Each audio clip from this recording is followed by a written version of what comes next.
Bienvenue sur Change and Chill, le podcast où l'on parle de changement simplement. Je suis Olivier My et avec mes invités, nous explorons comment le changement peut être une force positive dans nos vies. Des histoires inspirantes avec une touche de légèreté. Dans ce nouvel épisode, j'ai le plaisir d'accueillir Thomas Chopin. Salut Thomas, comment ça va ? Ça va très bien et toi ? Bah ça va, je suis moi-même accueilli chez toi. Et j'ai cru comprendre, je suis à la place du roi. Ouais, t'es là où je mange. Oui. Ça va, ça te dérange pas trop ? Au contraire. T'arrives à survivre ? Ah bah, j'adore t'avoir là à côté de moi, c'est cool. Non, c'est super. En tout cas, merci de prendre ce temps. Je suis ravi d'avoir cette conversation avec toi. C'est un plaisir partagé. Et comme tu le sais, le thème du podcast est autour du changement. Et donc, on va commencer avec cette fameuse question qui est, toi, quand je te dis changement, qu'est-ce que ça t'inspire ? Ah, tu commences fort. Oui.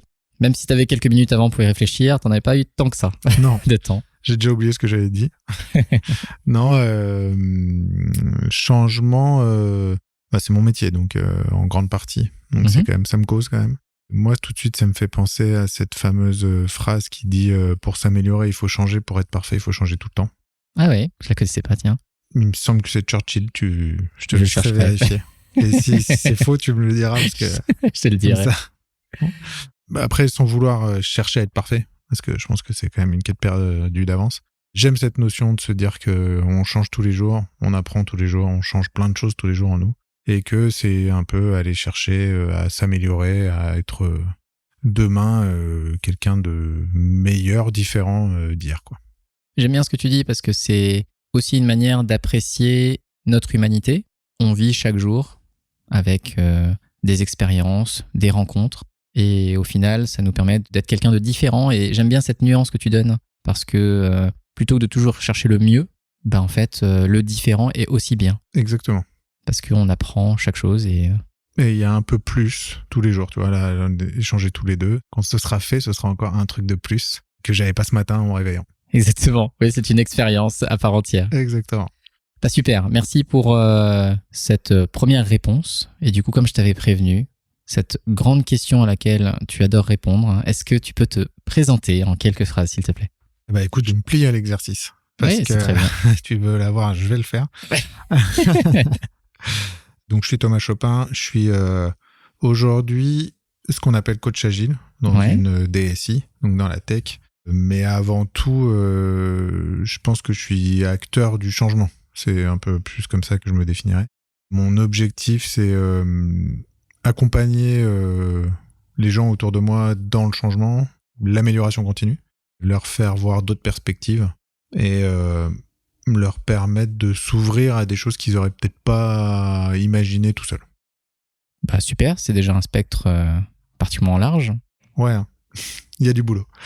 Et ce métier, tu l'as toujours fait ou pas ? Mais alors, pas du tout. Ah, ok, et donc du coup, tu viens d'où ? Qu'est-ce que tu as fait avant d'en arriver là ? Alors là, je viens vraiment très très loin de ce métier-là. Moi, je suis issu d'un cursus scientifique. J'ai travaillé d'abord en sortie d'études dans la géotechnique. Ok. Donc le forage géotechnique. Je travaillais sur des machines de forage, sur des chantiers de forage, sur des chantiers où j'installais des enregistreurs de paramètres de forage. Oui, donc rien à voir. Vraiment rien à voir. Je soudais, j'installais des capteurs sur la machine. Et l'été, c'était cool, on faisait des barbecues sur les chantiers. Je ramenais des merguez et tout. L'hiver, j'avais les clés de douze qui me collaient à la main et j'essayais de me réchauffer au pot d'échappement des véhicules. C'était pas tout à fait pareil. Oui, effectivement. Je pense que le cadre était différent. Exactement. Bon, aujourd'hui, je travaille dans un bureau. Donc, tu as fait ce métier-là et après, tu as fait quoi d'autre avant d'arriver au métier que tu fais aujourd'hui ? À partir de ce moment-là, j'ai déménagé et j'ai fait une reconversion professionnelle par le biais de Pôle emploi. Ok. Enfin, historiquement Pôle emploi. France Travail aujourd'hui. Et c'est marrant d'ailleurs parce que quand j'ai changé de métier, donc ils m'ont lancé dans l'informatique, j'ai répondu à une offre d'emploi dans l'informatique pour devenir développeur, analyste, coboliste. Coboliste. Ouais, tout à fait. Bah oui, c'est vrai qu'il y a un Tu fais partie de ces gens-là ? Ouais, voilà. C'est vrai, c'est recherché. Et donc j'ai été formé à devenir développeur COBOL. Sauf qu'en fait, j'en ai jamais fait vraiment. Je suis rentré dans le monde de l'informatique et là, en fait, j'ai découvert un monde qui était très proche du monde du BTP que je connaissais. Maîtrise d'ouvrage, maîtrise d'œuvre. On fait des plans, on déroule des plans, on construit des trucs et on les livre à la fin, quoi. Bon, très classique. Et en même temps, en parallèle de ça, j'ai découvert l'agilité qui me semblait tellement intuitif.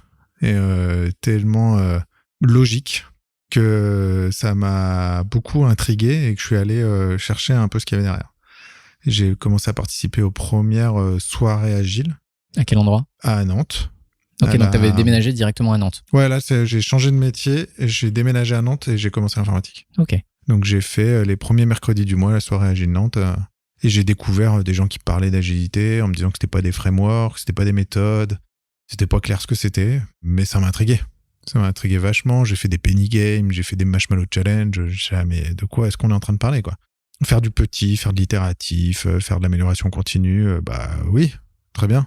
Mais de quoi est-ce qu'on est vraiment en train de parler? Et je me suis beaucoup documenté, beaucoup, pour essayer de comprendre ce que c'était que tout ce qu'il y avait derrière. Et petit à petit, j'ai réussi à me retrouver dans un contexte où j'ai pu jouer, moi aussi, à faire de l'agilité. C'était un jeu, vraiment, de pouvoir délivrer un projet en agile. Moi, historiquement, j'étais plus testeur, donc j'ai eu la partie testeur en mon équipe agile. Ouais. Mais j'ai découvert les cérémonies, la mise en place, le collectif, l'itératif, les rétrospectives, les planifs, stress scrum. Bon, je te l'accorde. Ah bah, comme beaucoup, en tout cas. Bah, voilà. Voilà, j'ai fait partie de cette grande majorité. Et bah moi, ça m'éclatait, quoi. C'était tellement intéressant, ça ouvrait tellement de perspectives, beaucoup d'échanges entre les gens, beaucoup de discussions, beaucoup d'humains. On délivrait des produits qu'on comprenait avec de la valeur pour les utilisateurs. Passionnant. Et bah, fort de cette expérience, petit à petit, on m'a proposé d'aller en parler à d'autres personnes et puis petit à petit d'accompagner d'autres personnes et de leur expliquer ce que ça pouvait être, cette expérience-là, et comment est-ce qu'ils pouvaient aussi le mettre en place. Et là, j'ai découvert toute la dimension coaching, l'accompagnement des gens, l'accompagnement au changement, la prise en compte, la posture, la médiation, la communication non violente, tout un tas de nouvelles méthodes. Et au même titre que l'agilité, je suis allé me former en potassant beaucoup. Ouais. Bah, le coaching, pareil. J'ai fait la même chose. Oui, donc le monde du changement, tu le connais bien parce que c'est quelque chose que tu accompagnes au quotidien, comme tu le disais en présentation. Et c'est venu d'une appétence que tu avais. C'est-à-dire que des gens t'ont invité à aller en parler à d'autres personnes, mais c'est quand même quelque chose que tu sentais être quelque chose que toi, tu voulais faire. Ouais, c'est vraiment ça. Tu vois, la définition, cette phrase de Churchill dont je te parlais, je crois que je l'ai vu dans un House of Cards, un truc comme ça. Je crois que c'est gravé derrière une montre. Je te laisserai sourcer tout ça. Je regarderai. Je suis sûr que tu sourceras. Si c'est pas ça, dis-le moi, parce qu'il faudrait vraiment que je le ferai. Et ça, moi, ça me parle. Enfin, ça me paraît évident. Effectivement, tout bouge tout le temps. La nature bouge tous les jours. Les feuilles grandissent, elles tombent, elles vivent, les plantes poussent. Tout change tout le temps. Pourquoi est-ce que nous, il faut qu'on cherche à se stabiliser, à se figer dans le temps, à faire un truc qui est tout le temps le même, sans aucune innovation et initiative? Bah, il n'y a pas de sens, en fait. Ça n'a pas de sens pour moi. Bah, je te rejoins. Et c'est vrai que le changement, j'ai toujours cette impression qu'on est à la recherche de la nouvelle méthode, du nouvel outil, du nouveau process qui va nous permettre de gérer le changement. Et donc, on essaye de contrôler quelque chose qui, en fait, est un processus continu et qui est un processus de la vie parce qu'on change chaque jour. Et donc, c'est plus une aventure humaine que ça n'est une histoire de process et d'outils, quoi. Ah bah là, je pense que tu as résumé une phrase qui me parle. Et justement, parce que nous, quand on s'est rencontrés et que je te parlais un peu de cette idée de podcast que j'avais en tête, je t'avais dit, voilà, moi, j'ai envie de parler de changement et surtout de changement humain. Et tu m'as dit cette phrase qui était « Ah !» Bah moi, j'ai un sujet pour toi qui a fait qu'il y a eu un avant et un après. C'est bien vrai. Et forcément, bah c'est pour ça que tu es en face de moi. Et donc, j'étais très curieux. Et est-ce que tu peux nous en dire un peu plus ? Ouais, bah c'est vrai que quand je t'ai dit cette phrase-là, il y a quelques mois de ça, j'avais une idée en tête, évidemment. Tu l'as découvert depuis, parce qu'on a eu le temps d'en parler un poil. Effectivement. Bah, c'est qu'il y a 2 ans de ça maintenant, je suis parti faire un tour du monde en famille. Mais un tour du monde un peu particulier. C'est vrai. On avait un fil rouge à ce tour du monde. L'idée, c'était pas de voyager pour le voyage, c'était plutôt de créer une cohérence dans ce voyage. Et la cohérence qu'on a cherché à mettre en place, c'est challenger les différents principes d'éducation au regard des différentes cultures qu'on a pu découvrir. Donc, on a agrémenté ou enrichi, je dirais, notre voyage de visite d'école. Et sur le 1 an de voyage, on a visité à peu près 25 écoles dans les différents pays dans lesquels nous sommes passés. Et donc, tu dis que tu es parti avec ta famille, donc c'est ta femme et tes 2 filles, c'est ça ? Exactement. Et c'est quelque chose qui a été prévu comment ? C'est-à-dire que c'est avec ta femme, vous vous êtes dit, ok, c'est ça qu'on veut faire. Est-ce que les filles étaient au final à l'intérieur de la décision ou est-ce que finalement elles vous ont suivi ? Comment ça s'est passé déjà ce départ ? Alors, la phase de préparation, elle est un peu ambivalente parce qu'il y a une décision, il y a une envie de mon épouse et moi de partir. On s'est dit, on veut avoir cette expérience-là, on veut la vivre, la vie est trop courte, le monde est trop petit, il faut qu'on aille voir ce qui se passe ailleurs. C'était une envie profonde. On l'a annoncé d'ailleurs à notre famille très tôt, c'était même avant le Covid. Ouais. Et ils nous ont dit oui, on en reparlera quoi. C'est encore une lubie. Voilà, pourquoi pas. Et on a discuté doucement avec les filles. Et petit à petit, on a commencé à insister un peu plus avec les filles. Alors on parlait, à les questionner, qu'est-ce que vous en pensez? Est-ce que vous aimeriez y aller? Elles étaient mitigées. Il y en a une qui est plutôt casanière, qui s'est dit moi, quitter mes potes, je suis pas sûr. Et l'autre qui était très aventurière, qui a fait mais moi je veux partir tout de suite. Si vous aviez eu les deux, alors c'est marrant. Ouais, on avait vraiment les deux sons de cloche quoi. Donc on a discuté de ça entre nous, sans chercher à convaincre, mais plus à comprendre, mais pourquoi partir, pourquoi pas partir justement. Et puis Covid est arrivé. Donc là, on a été obligé de mettre un stop dans notre idée d'aventure. Ah, donc ça a commencé bien avant et le Covid a arrêté en fait cette réflexion, ça a continué à infuser, je suppose. Exactement. En fait, on s'était laissé une fenêtre dans laquelle on pouvait partir. Il fallait que les filles soient suffisamment grandes, mais pas trop grandes. Suffisamment grandes pour vivre les expériences.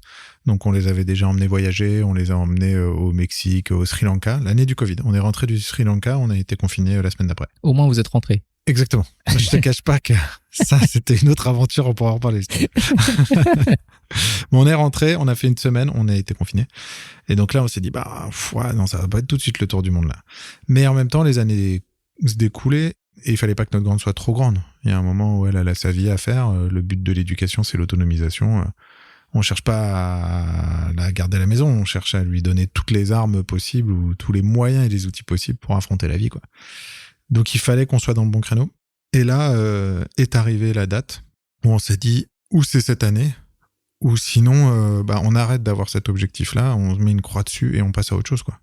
On s'est laissé du mois de mai au mois de fin août, en se disant on y réfléchit sérieusement. Fin août, on se prend une soirée tous les deux, on va au resto et on cale si on décide si oui ou non on part. J'avais cette question-là quand tu disais le on, c'était qui? Et donc c'était tous les deux. Alors quand même, c'est un projet qui vous tenez à cœur. Ouais. C'était à nous de prendre cette décision parce qu'en fait, c'était une décision hyper difficile à prendre. C'est le concept de se dire ok, je mets tout en pause et je pars. C'est un switch intellectuel qu'il faut faire en fait. Ça paraît peu, mais une fois que c'est fait par contre, après tout se déroule. Donc là, la préparation, c'était pas du tout un problème. Mais le principe de se dire non, mais en fait, si, je vais vraiment le faire, quoi. C'est pas juste une idée. Ce switch-là intérieurement, intellectuel, il a fallu aller le chercher, quoi. Et tu te rappelles alors de ce resto? J'en souviendrai toute ma vie.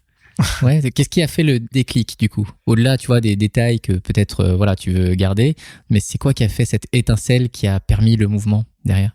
Tu vas me dire, je suis très citation, mais c'est le... C'est que la deuxième, hein. Non, mais attends, j'en ai plein d'autres. C'est il faut arrêter de rêver sa vie, il faut vivre ses rêves, quoi. Et là, on s'est dit, ça, c'est un rêve qu'on a depuis longtemps. On le vit ou on le vit pas? Et on le fait en se disant, on va enfin faire un rêve qu'on avait envie depuis longtemps. Ou est-ce que on se dit, maintenant, on fait une croix dessus et il faut arrêter d'avoir ce rêve-là parce que, en fait, on le fera pas. Donc, au lieu de courir après un truc qu'on fera jamais, mettons-nous d'accord, quoi. Et c'est vraiment ça. Où ce soir-là, on était au resto, on était au dessert, on a fait, maintenant, on est au bout du bout, quoi. C'est maintenant qu'il faut la prendre la décision. Et on a fait, en fait, il suffit de décider qu'on y va. On y va. C'est marrant, hein. Des fois, on se pose beaucoup de questions sur quelque chose. Et au final, il suffit de se dire, let's go. Exactement. Genre, t'as l'impression d'avoir décidé en 2 secondes quelque chose que tu as mûri pendant 6 mois. Ah ouais, voire même 6 ans. 6 ans, oui. 6 ans, mais on a accéléré le mûrissement sur les 6 derniers mois, et même les 3 derniers mois. Et effectivement, à la fin, ça a juste été un « go, on y va ». Et à partir de ce moment-là, dans notre tête, c'était plus on va faire ça un jour », c'était « on va faire ça là ». On s'est laissé l'année, pas tant pour les temps de préparation, c'est juste parce que on était en septembre, il fallait l'année scolaire, je sais même pas pourquoi on est parti en juillet, en fait, c'était... Après, c'était encore un peu bloqué, non? Oui, ça traînait encore un peu. Ouais. Je te cache pas que les premières agences voyage qu'on est allé voir pour leur dire on veut faire un tour du monde, on cherche un billet tour du monde, ils nous ont regardé, ils ont fait mais vous avez entendu parler du Covid? Ce truc-là. On fait oui, mais bon, en même temps, il y a un moment où la vie elle continue quand même, on va pas tourner autour de ça tout le temps, quoi. Et tu vois, on a trouvé des billets.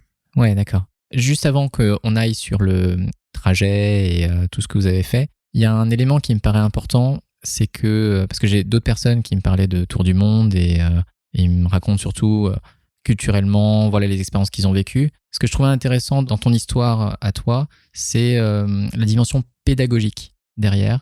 C'est un sujet qui, toi, te tient à cœur en particulier? Ouais, vraiment, vraiment beaucoup. C'est pour ça que tout de suite, il était question de faire le tour du monde des écoles. Ça faisait partie du projet. Il était hors de question qu'on fasse juste le voyage. Pour se dire, on est en vacances pendant 1 an, c'était pas le projet, quoi. Déjà, le tour du monde, c'est loin d'être des vacances. C'est de l'organisation en permanence, c'est beaucoup, beaucoup de choses à gérer. Très, très loin d'être juste le chill. Heureusement, il y a plein de moments qui ponctuent l'aventure, qui permettent de prendre du recul. Et ensuite, de toute façon, les écoles, ça a toujours fait partie du projet, parce que depuis qu'on a des enfants, on s'est rendu compte qu'un enfant, c'était pas livré avec une notice. Ah bon? Je te le dis, fais gaffe. T'attends pas à avoir la notice. Et résultat, quand t'as tes premiers enfants, tu te dis, ok, mais je fais quoi en fait? Enfin, l'éducation, ça marche comment? On a tous plein d'idées, mais c'est bien d'avoir des idées, mais quand tu les mets en œuvre, c'est autre chose, quoi. Oui, moi je parlerai à mon enfant en anglais tous les soirs, comme ça, il va être bilingue, quoi. Mais pas du tout. C'est pas du tout comme ça que ça se passe, en fait. T'as envie, mais c'est pas ça la réalité du truc, quoi. Et il y a plein de choses comme ça. Donc nous, on avait ces échanges tous les deux en tant que parents, mère et père. Mais comment est-ce qu'on fait? Qu'est-ce qu'on va chercher? Mais la pédagogie, c'est passionnant. Mais c'est formidable de pouvoir apprendre. La capacité des enfants à découvrir des nouvelles choses. Ils sont dans une découverte et un changement permanent. Ils apprennent un nouveau truc tous les jours. Ils n'en même pas qu'un. Ils en apprennent des milliers, quoi. Enfin, je vais temporiser. Ils en apprennent beaucoup. Donc, tu vois, tu te dis, mais toute cette quantité de choses à apprendre, comment est-ce que tu intègres le savoir? Et toutes ces questions-là, on a parlé pendant des heures et des heures là-dessus avec mon épouse, quoi. Oui, donc c'est vraiment un sujet qui, de base, était un sujet de passion pour tous les deux, de ce que je comprends. Et si je me souviens, tu disais que ta femme est même dans le métier. Ouais, elle est enseignante, ouais, carrément. Donc, je pense que vraiment, ça faisait partie de votre vie. Oui. Et vous êtes dit, OK, non seulement il y a la dimension du voyage qui vous intéressait, et en plus, vous allez embarquer vos filles pour découvrir d'autres modes de fonctionnement, en tout cas éducatif. Ouais, exactement. C'était vraiment ça. Mais ça veut dire que derrière, vous avez dû aussi réfléchir pendant cette année-là à comment vous alliez supporter la dimension éducative de vos filles. Oui, alors ça faisait forcément partie du jeu. Mais ça a été répondu assez rapidement parce que, fort de notre expérience premier confinement, qui a duré 2 semaines et 1 mois et demi finalement, nous, ça n'a pas été une difficulté. Je sais qu'il y a des parents pour qui ça a été compliqué et je suis désolé pour eux, mais nous, c'était l'aboutissement en fait de plein de trucs. C'était l'occasion de leur faire l'école nous-mêmes, qu'on n'avait pas vraiment l'occasion de faire avant. Ça a été à découvrir comment est-ce qu'elles apprenaient les choses, comment est-ce qu'elles comprenaient ce qu'on leur expliquait, comment est-ce qu'elles retenaient les informations, quelles étaient les meilleures méthodes pour elles pour comprendre et apprendre les choses. Ouais. On était dans cette dimension de on va enfin pouvoir voir comment est-ce qu'elles apprennent les trucs. Parce que à l'école, on n'y est pas avec elles. Alors que ça faisait des années qu'on leur disait, mais l'école, elle est là pour vous apprendre à apprendre. Ouais. Donc, posez-vous la question, comment est-ce que vous arrivez à apprendre des nouvelles choses, quoi? Quel que soit le nouveau truc, que ce soit des maths, du français, de l'anglais ou de ce que tu veux. La question, c'est qu'est-ce qui fait que toi, t'arrives à apprendre l'information? C'est ça qu'il faut que tu découvres. Et nous, on va t'accompagner à ça. Et là, on pouvait en plus mettre en pratique avec elle. Donc, là, une année de voyage, ça a été une année où on a pu faire ça tous les jours, quoi. Ouais, donc vous avez quand même pris ça à votre charge. Quoi qu'il arrive, vous avez dit, malgré le fait qu'on va naviguer dans plein d'écoles, vous êtes quand même responsabilisé sur le sujet et en même temps, vous l'aviez déjà fait, mais vous avez dédié donc du temps dans le voyage, exactement. Ouais. Dans le voyage, ouais. Moi, très régulièrement, mais c'est ça qui était fou aussi, parce que pour le coup, on a fait l'école partout. On a fait l'école au bord de la mer, au bord de la rivière, sur une table de pique-nique, dans un bar, dans un resto. Au coin du feu, partout. C'était fou. C'est marrant parce que quand tu le dis comme ça, moi j'ai plein d'images qui popent dans ma tête. Je me dis c'est improbable. Et en même temps, c'est la beauté de la chose. C'est que vous vous êtes aussi permis d'avoir cette expérience-là. Exactement. Donc ça, c'est vraiment super. Mais justement, on va rentrer dans le voyage parce que là, tu m'as déjà fait voyager dans ma tête. Donc, si on revient au restaurant, vous prenez la décision. Qu'est-ce qui arrive ensuite? Avant le décollage, je veux dire, il y a quand même de la préparation. Ouais. Qu'est-ce qui est important pour vous? Qu'est-ce qui se passe? Alors... Fort de métier, je pense, en fait, on a commencé à faire un Golden Circle. Ok. Mais pourquoi on fait ce voyage, en fait? C'était quoi le concept? Ok, c'est bien de voyager, mais donne du sens, quoi. On veut faire ça pour les écoles, on veut faire ça pour nous, on veut faire ça pour aller écrire un livre demain, on veut faire ça pour ouvrir une école. Il y a tout plein d'idées qui sont arrivées, quoi. Comment on va le faire? Où est-ce qu'on veut aller? C'est toutes ces questions-là qu'on a commencé à se poser. Ça a concrétisé vachement la démarche. Et ça a levé des trucs du genre, on va créer une asso qui s'appelle Bougeons les murs. Et avec cet asso, on va aller visiter des écoles et financer des projets dans ces écoles pour participer et aller voir aussi toute cette dimension associative et d'entraide qu'on pouvait apporter, nous, occidentaux, qui voyageons, qui peuvent se permettre de voyager, qu'on pouvait apporter ailleurs, quoi. Ça veut dire que donc, ce projet qui initialement partait simplement de vous, vous êtes dit, on va essayer de voir plus grand. Exactement. Parce que créer une asso, c'est quand même un effort. Il y a des dimensions administratives à prendre en compte derrière ça pour ensuite financer des choses là-bas. Donc, effectivement, c'est pas juste des vacances, comme tu disais. Voilà, c'est ça. Il y a une dimension beaucoup plus grande. Il a fallu effectivement créer l'asso, donc la déclarer en mairie, la structurer. Après, on a fait un crowdfunding pour récupérer du financement qu'on a pu investir sur 2 grands projets dans le financement des études d'un enfant orphelin à Bali, à l'orphelinat de Bali, à Ubud, et un autre de l'alimentation en livres d'une bibliothèque sur la petite île de Chiloé, dans une école qui s'appelle Entre Terre et Mer. Bah super. Comme quoi, on peut être utile, quoi qu'il arrive, même avec les fonds qu'on peut récolter. Hein. Tout à fait. Et donc, vous préparez tout ça. Vous préparez ça à 2 ou à 4 ? Alors, cette partie-là, on l'a fait à 2. Parce que c'était une dimension beaucoup plus large. Mais on s'est dit aussi, pour l'asso, on va créer un blog pour que l'asso ait de la visibilité, que les gens ils sachent dans quoi ils investissent. Quoi. C'est pas juste, on va leur payer un peu de vacances à l'autre bout du monde. Donc, on a structuré le projet. Et là, on s'est dit, mais attends, pendant 1 an, les filles, elles vont faire quoi, elles ? Elles aussi, elles veulent peut-être avoir des projets, donc on va leur demander ce qu'elles veulent faire. Et là, les idées étaient belles. Les idées ont fusé dans tous les sens. Et on a essayé de recentrer un peu sur les priorités. Et tu te rappelles de quelques exemples d'idées qui ont émergé ? Ah oui, carrément. Ma petite, elle voulait faire les cabanes du monde. Elle voulait trouver des cabanes dans le monde entier et voir à quoi ça ressemblait et faire un livre de toutes les cabanes du monde. Ma petite. C'était ça son premier enjeu. Ouais, carrément. Ouais. Parce qu'elle adore faire des cabanes. Elle fait déjà des cabanes, là ? Ouais, elle construit. Ouais, ça, c'est une passion. Elle adore construire des cabanes. Mais après, tu sais, tu prends une couverture, tu l'étends sur 3 poteaux et ça fait une cabane, quoi. Oui, ok, d'accord, ouais. Oui, ce genre de cabane. Oui, ce genre de cabane, oui, d'accord, ouais. Okay. Pas que les cabanes, je vois ce que tu veux. Pas que les cabanes en bois dans les arbres. Oui, non, mais effectivement, moi, j'avais un peu ça en tête. Mais du coup, elle s'est dit, je veux aller voir des cabanes, ok, pourquoi pas. Mais je vais en faire un livre de toutes les cabanes. Ouais. Je vais faire un recueil de toutes les cabanes que je verrai. Et je prendrai des photos et je l'expliquerai comment est-ce qu'elles sont faites. Tu vois, c'est marrant, hein, je trouve qu'il y a une vision plus large quand même. Et je trouve ça vachement intéressant pour des personnes qui ont une dizaine d'années. Hein. Ah oui, 9, 8, on est parti, elle avait 8 ans, elle a fêté ses 9 ans sur le voyage. Ouais. Et l'autre ? Et l'autre, elle a retenu, moi j'aime manger et je veux découvrir plein de plats. Je veux découvrir les plats du monde et en faire un recueil. Alors, et ça, c'était la plus casanière ou c'était... Ouais, c'était la plus casanière, ouais. Tu l'as trouvée. C'est celle-là. C'est ça là. Ok, je veux bien y aller, mais par contre, je veux trouver des trucs à manger, quoi. Ouais, c'est ça. Ok, et du coup, donc, elles ont pu contribuer à l'intérieur pour dire, voilà, nous, on aimerait bien que ce projet, il ressemble à ça aussi pour qu'on puisse s'y retrouver. Exactement, on voulait leur laisser une place, parce que tu l'as dit, il y a un moment où c'est bien que nous, ce soit notre projet, mais de toute façon, on les emmenait. Je n'avais pas prévu de pas les emmener. C'était une de mes questions, c'est-à-dire que si effectivement il n'y en avait qu'une qui avait dit oui et l'autre qui avait dit non, est-ce que vous seriez partis ou pas ? Alors, il y a non et non. Il y a non parce que j'ai peur, je sais pas ce qui va m'arriver, ce qui est très légitime, et dans ce cas-là, on en discute. Tu vois. Ouais. Je comprendrais très bien cette peur, donc je vais pas lui dire qu'il faut pas qu'elle ait peur, je vais juste essayer de travailler avec elle. Travailler, c'est peut-être un peu fort.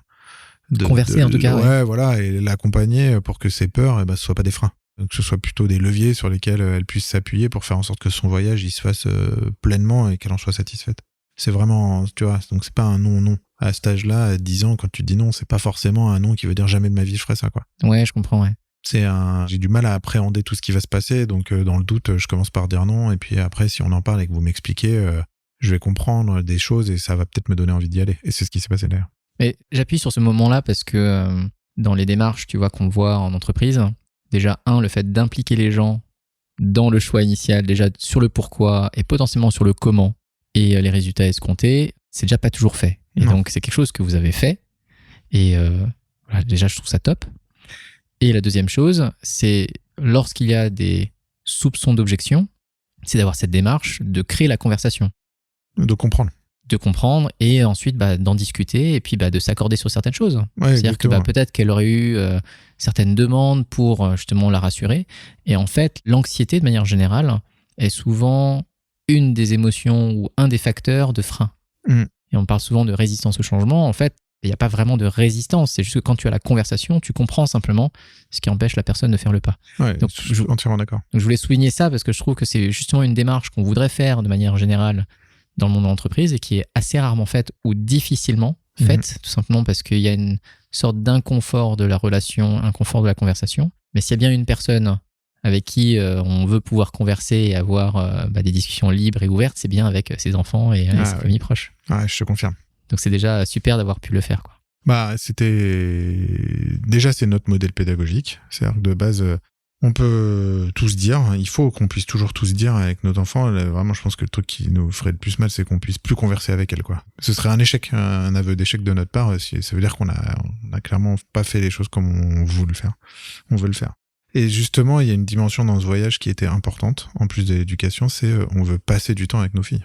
Ouais. Pendant que c'est le moment, en fait. Et pendant qu'elles veulent encore passer du temps avec vous. Mais oui, mais ça paraît mesquin, mais en fait, c'est tout à fait vrai, quoi. Tu vois, il y a un moment où c'est maintenant qu'il faut qu'on passe du temps avec elles. C'est pas quand elles auront 18 ans, où elles seront en pleine découverte de plein d'autres trucs, et justement, qu'elles aillent voir ailleurs, parce que c'est ça la vie, quoi. C'est ça qu'on leur souhaite.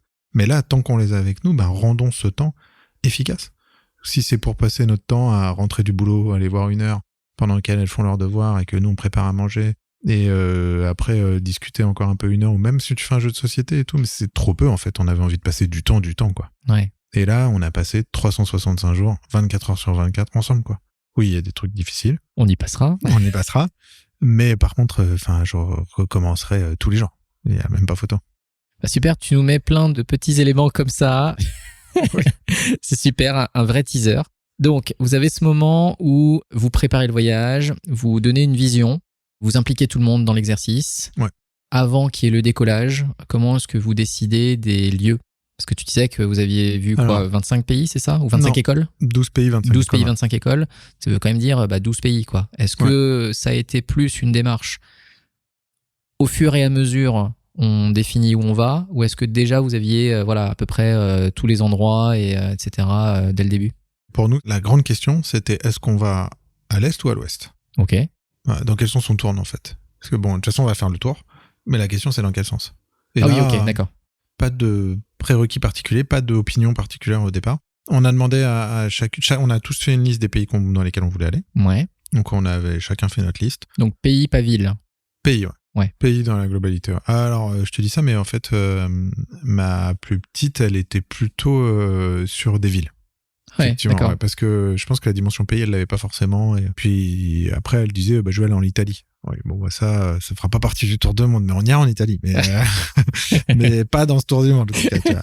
Okay. Parce que c'est une dimension qu'elle avait pas forcément. À 8 ans, tu veux aller en Australie ou pas ? Bon, je sais pas. Je sais même pas où je comprends. Ouais. Donc elles ont fait quand même quelques pays ou villes dans lesquelles elles voulaient aller. Nous, on avait les nôtres. Moi, depuis que je suis tout petit, je voulais absolument aller en Australie. Ouais. J'avais d'autres envies, je les ai fait, mais celle-là, je l'avais pas. Il y avait le Japon, on voulait absolument aller, mais à cette époque-là, c'était juste pas possible. C'était fermé ? Ouais, c'était juste fermé. Ouais. Ça a ouvert pendant le voyage. La question s'est posée de se dire, est-ce qu'on fait pas un petit tour par là-bas ? Tu vois, on en parlera plus tard. Donc là, on avait une liste de pays, il fallait qu'on choisisse le sens, et après, fallait qu'on trouve un billet, en fait. Donc on savait qu'il y avait des billets tour du monde qui existaient, on a commencé à se renseigner, on a trouvé une agence. Ah oui, d'accord, je savais pas que ça existait, ça. Ouais, qui font du multi-compagnie, ils t'optimisent le truc. Ah, ok. Et on a réussi à décrocher un billet. Après, c'est plutôt, tu payes en fonction du nombre de continents, tu vois. Il y a quelques contraintes, il faut que tu tournes tu peux aller que dans un sens. Tu peux pas faire des allers-retours, tu vois. Tu peux pas, c'est maximum 1 an. Jour pour jour. Ok, d'accord. Donc du coup, quand même, vous avez défini un trajet pour avoir ce billet-là. Je veux dire, il fallait avoir la possibilité pour le définir. Après, voilà, nous on a dit, on veut faire un tour du monde, on veut utiliser un de vos billets. Ils avaient plusieurs offres. Ils nous ont dit, si vous voulez, vous pouvez faire l'Asie du Sud, l'Australie, la Nouvelle-Zélande, machin, à tourner. Ou sinon, vous pouvez partir dans l'autre sens, faire l'Amérique du Nord, tout ça. Et nous, on a fait le point. On a regardé aussi la météo. Ouais. En fonction des périodes de l'année. Et au bout d'un moment, on a choisi Est-Ouest et on a dit, ok, vas-y, c'est parti, on part à l'Est. Ok. Donc du coup, tu décides de partir Est-Ouest avec la famille. Exactement. Et ensuite, qu'est-ce qui se passe ? Donc vous avez défini le trajet. Est-ce que c'est la seule chose que vous avez fait avant de commencer à partir ? Eh ben, écoute, quasiment. Alors attends, pas tout à fait, j'accélère, mais... Par contre, ça a été le deuxième élément déclencheur. C'est-à-dire que tu peux prendre la décision intellectuelle de partir, mais il y a un moment où tant que t'as pas acheté ton billet, tu peux toujours trouver une excuse, quoi. Mais là, mars 2022, on achète le billet. Donc, quand tu débourses 11 000 euros, ça t'investit un peu dans ce que tu fais, tu vois. Ah bah, c'est sûr que ça change un peu la donne, ouais. Voilà. Donc, là, à partir de ce moment-là, on a dit, ah ouais, donc c'est bon. Et ça y est, on a la date de départ, en fait. Parce que les billets, ils te structurent dans la date. C'est ça qui définit. Ils te demandent masso menos la date, tu vois. Mais c'est quoi? C'est début et fin. C'est ça? Parce que tu disais début et après 365 jours. Exactement. Donc, le 23 juillet 2022, ça y est, on a la date. On est en mars, ça y est, on sait que ce sera un 23 juillet 2022. Et à partir de là, il y a quelques mois pour finaliser les choses, quoi. Qu'est-ce qu'il faut pour faire un voyage, quoi. Donc là, ça pop, tu vas aimer. On a fait un immense tableau Kanban. Ouais. Au pied du lit, devant nous, tout ce qu'on a à faire, tout ce qui est en cours, ou limite du whip, et tout ce qu'on a fait. Et on a fait passer les post-it les uns après les autres. Et voilà. Écoute, il faut qu'on fasse ça, qu'on achète des sacs à dos, qu'on achète des chaussures, qu'on fasse une trousse de secours, Et voilà, on a dépilé. Et déjà là, c'était une expérience collective, je suppose. Alors là, c'était plutôt mon épouse et moi. Ah, c'est quand même toi. C'est ça, ouais, beaucoup. Et votre épouse. Là, je te cache pas que les filles, elles ont regardé les post-it bouger, mais à part les recoller quand ils tombaient, sinon, elles aimaient les voir bouger, mais elles ont pas bougé grand-chose, je te le cache pas. Au moins, vous avez eu la partie logistique, comme ça, au moins, vous étiez aussi potentiellement rassuré. Je me rends pas compte comment est-ce que vous vous sentiez émotionnellement là. Quand vous avez votre billet, vous savez que ça va vraiment arriver. Ouais. Comment est-ce que vous vous sentez, en fait, là, tous les deux, si tu te souviens? Ouais, on est un peu dans l'expectative parce que tu sais que tu vas partir et en fait, c'est déjà le voyage. Toute cette phase de préparation, là, t'es déjà dans ton voyage, tu commences à te documenter sur tout ce qu'il y a à faire. Et en même temps, on voulait pas non plus réserver tous les hôtels les uns après les autres. On voulait absolument se laisser beaucoup de liberté dans ce qu'on pouvait faire en fonction des gens qu'on rencontrait, des expériences qu'on vivait. Donc, on a réservé quasiment rien. On a juste réservé les 2 premières nuits d'hôtel à Bangkok en arrivant, quoi. Et après, on s'est dit, on verra. Donc, ça veut dire que vous avez une dimension de planification d'ensemble où vous avez grosso modo les pays, c'est ça? Ouais. Donc, les 12 pays, c'est ça? Exactement, avec quelques avions pour aller de pays en pays. Ouais, ok, ouais. Donc, vous avez ces avions-là et par contre, vous dites, ok, nous, on va réserver les premiers points de chute quand on va arriver, mais après, en fait, vous vous débrouillez sur le moment. Exactement. Et les écoles. Là, nous, en amont, on a commencé à contacter certaines écoles, à prendre des rendez-vous. L'orphelinat, au bout, on avait prévu d'aller les voir, à contacter. Ah oui, d'accord. Ouais. C'est le questionnement que j'avais, c'était que donc vous avez fait aussi vos recherches en amont des différentes écoles que vous allez voir. Ouais. Et donc vous avez pris contact avec elles pour leur certaines dire voilà. Écoles, Ok. Et il y en a certaines peut-être que vous avez découvert sur le moment et vous avez. La majorité quand même. En fait, ok, d'accord. Ouais, parce qu'à distance, tu vois, les écoles, elles te regardent, elles te font oui, mais tu viens quand? Et là, tu fais entre le 24 novembre et le 13 janvier, quoi. Ouais. Ok. Écoute, on verra ça quand tu seras là, quoi. Oui, t'as pas tort. Ok. Et puis en supposant que tu peux les contacter, que tu arrives à avoir accès aux personnes et qu'ils te prennent au sérieux. Exactement. Parce que voilà. D'où le blog. Ah ok, d'accord. Ça donnait aussi une certaine crédibilité au projet, quoi. Tu vois, on n'est pas juste des touristes qui venons faire des photos avec des enfants, quoi. Ce qui était très très loin d'ailleurs d'être notre modèle. On a pris très peu de photos des écoles pour pas rentrer dans ce truc-là. Ouais. Dans l'Instagrammable et machin là, c'était vraiment très respectueux, très orienté sur c'est quoi les pédagogies que vous mettez en œuvre, c'est quoi vos déroulés, c'est quoi les pratiques, c'est quoi. Beaucoup plus dans l'échange. D'accord. Ok, super. Donc là, on arrive au bout de la phase de préparation et du coup, vous montez dans le premier avion. Tu disais Bangkok. C'est ça la première destination. Première destination, c'est Bangkok. Ouais. Donc, du coup, on va peut-être pas avoir l'occasion de faire les 12 pays et les 25 écoles. J'aimerais bien, mais malheureusement, là, on pourra pas trop. Mais justement, si tu pouvais effectivement en prendre quelques-unes, et puis on va naviguer ensemble dans ce voyage-là. Donc, tu arrives à Bangkok, au moins commencer par le démarrage. Ouais. Comment ça se passe pour ce premier pays? Voilà, tu sais que t'es parti pour 1 an, quoi. Ouais. La dimension, elle est folle. Et puis, je pense que déjà, Bangkok... Tu vois, tu sens le côté culturellement parlant, c'est pas pareil. La ville, c'est incroyable, tout ce qui se passe. Honnêtement, c'est une de mes villes préférées de tout le voyage. Ça a été un hub. En plus, tu passes vite par Bangkok pour faire toute l'Asie du Sud. Et nous, c'était notre première destination. C'est Thaïlande, Cambodge, Vietnam de l'Asie du Sud. Donc, on est repassé plusieurs fois par là, quoi. À chaque fois, on avait notre petit point de chute à Bangkok. C'est une ville que j'ai beaucoup aimée. Mais oui, effectivement, culturellement parlant, tu rentres, ça y est, t'es en Asie, quoi. Ça n'a plus du rien à voir avec ce que tu connais. En termes de culture, de langue, t'arrives pas à lire ce qui est écrit sur les panneaux. La température. Il fait chaud, il fait humide. Ouais. Tu sors de l'aéroport, tu te rends compte que t'es pas chez toi, quoi. C'est marrant parce que, du coup, vous avez préféré faire un voyage quand même assez lointain vers l'Est. C'est-à-dire que vous auriez très bien pu faire d'autres pays entre-temps, pour faire des voyages peut-être plus courts, etc. Mais vous vous êtes dit, non, on va déjà partir assez loin. Eh en fait, c'est surtout que, c'est ce qu'on disait tout à l'heure, on a décidé de faire 1 an. 12 pays.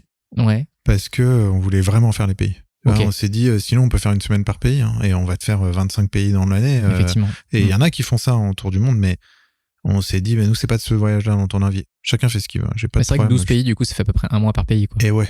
Mais t'as le temps de voir ce pays, quand même. Mais tu vois, je te dis, t'as un mois pour faire la France, t'auras pas visité toute la France. Ouais, effectivement. Mais par contre, c'est quand même mieux qu'une semaine. Où là, t'as fait Paris-Marseille et c'est fini, quoi. Ouais.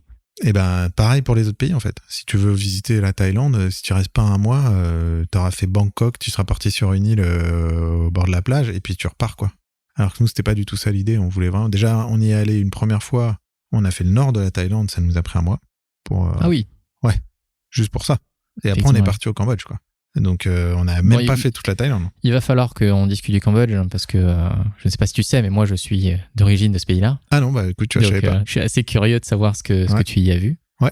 Donc, tu arrives à Bangkok, et donc là, vous allez voir une école particulière. Parce que là, c'est la première. Donc, je trouve ça intéressant parce que la première visite va un petit peu annoncer ce que vous avez aimé, ce que vous avez moins aimé, comment est-ce que vous allez appréhender les autres rencontres. Ouais, alors. Donc, comment ça se passe? Non, on n'a pas vu d'école à Bangkok. Ah, ok. La première école, on l'a fait à la Chiang Mai, dans le nord de la Thaïlande. Ouais. Au fin fond de la Thaïlande, là, tu commenceras à rentrer dans une vision un peu en dehors du tourisme classique. Ça reste une ville assez grosse, mais t'es quand même bien dans l'emprunt de la culture thaïlandaise, quoi. Ok, donc c'est-à-dire que le premier mois, là, que vous avez passé donc à Bangkok, enfin, en tout cas, une petite partie à Bangkok, c'est après que vous êtes allé à Chiang Mai? Ouais, c'est ça, ouais. On a passé quelques jours à Bangkok, on est descendu à Koh Chang quelques jours, on est remonté à Bangkok, on est remonté dans le nord, la cité des rois, je me souviens. Bref, il y a des mots, il y a des noms qui me manquent. Après, ça peut se comprendre. Ayutthaya. Ouais. Ayutthaya. On a découvert plein de choses, on a commencé à faire plein de rencontres. Pour aller jusqu'à Chiang Mai, et à Chiang Mai, on a fait 2 écoles. Ok, vous avez fait 2 écoles que vous aviez contactées? Pas du tout, complètement par hasard. On est passé devant, on est allé les voir. La première, on est arrivé, on a demandé au gardien si on pouvait parler à quelqu'un. Il a dit, vous êtes français? Et juste à côté, il y avait une prof de français, la prof de français, qui était là et qui fait, moi je parle français. Super. C'est rendipité, quoi, tu vois, c'est vraiment... là, t'es en plein dedans. Et elle a dit, écoutez, là, moi je peux pas, mais revenez dans 3 jours, et à telle heure, et je vous accueillerai, je vous ferai visiter l'école. On a fait, dans 3 jours, nickel, on va partir à Pai pendant 2 jours, on revient, et on fera ça, quoi. Mais justement, j'étais curieux de savoir comment ensuite vous avez fait vos visites d'école. C'est-à-dire que, ok, il y a une personne qui vous dit, moi je vous accueille. Déjà, vous y allez à 4 dans l'école, c'est-à-dire qu'il y a déjà une appréhension qui est différente, peut-être une envie qui est différente aussi de vous, adultes, et puis ensuite les filles. Comment est-ce que vous avez prévu ces rencontres-là? Est-ce que vous aviez une idée de comment vous alliez faire les choses, ou ce que vous vouliez voir, les questions que vous vouliez poser? Alors, on avait quelques éléments de questions. Il y avait 3 axes qu'on voulait adresser, qu'on a cherché à comprendre à chaque fois dans toutes les écoles qu'on a visitées. Le premier, c'était comment est-ce que les écoles s'inscrivent dans le numérique? C'est quoi votre connaissance du digital? Moi, étant du métier de la tech, et puis même, tu vois, genre aujourd'hui, t'as beaucoup de téléphones partout. Dans ces pays d'Asie, le téléphone, il est ultra présent, omniprésent, à tout âge. Donc, comment est-ce que ça s'intègre dans la pédagogie, dans les modèles pédagogiques? Quelles sont les pratiques du développement de l'esprit critique? C'est une notion qui m'est très importante. La propension aux fake news, tu vois, au déploiement d'Internet.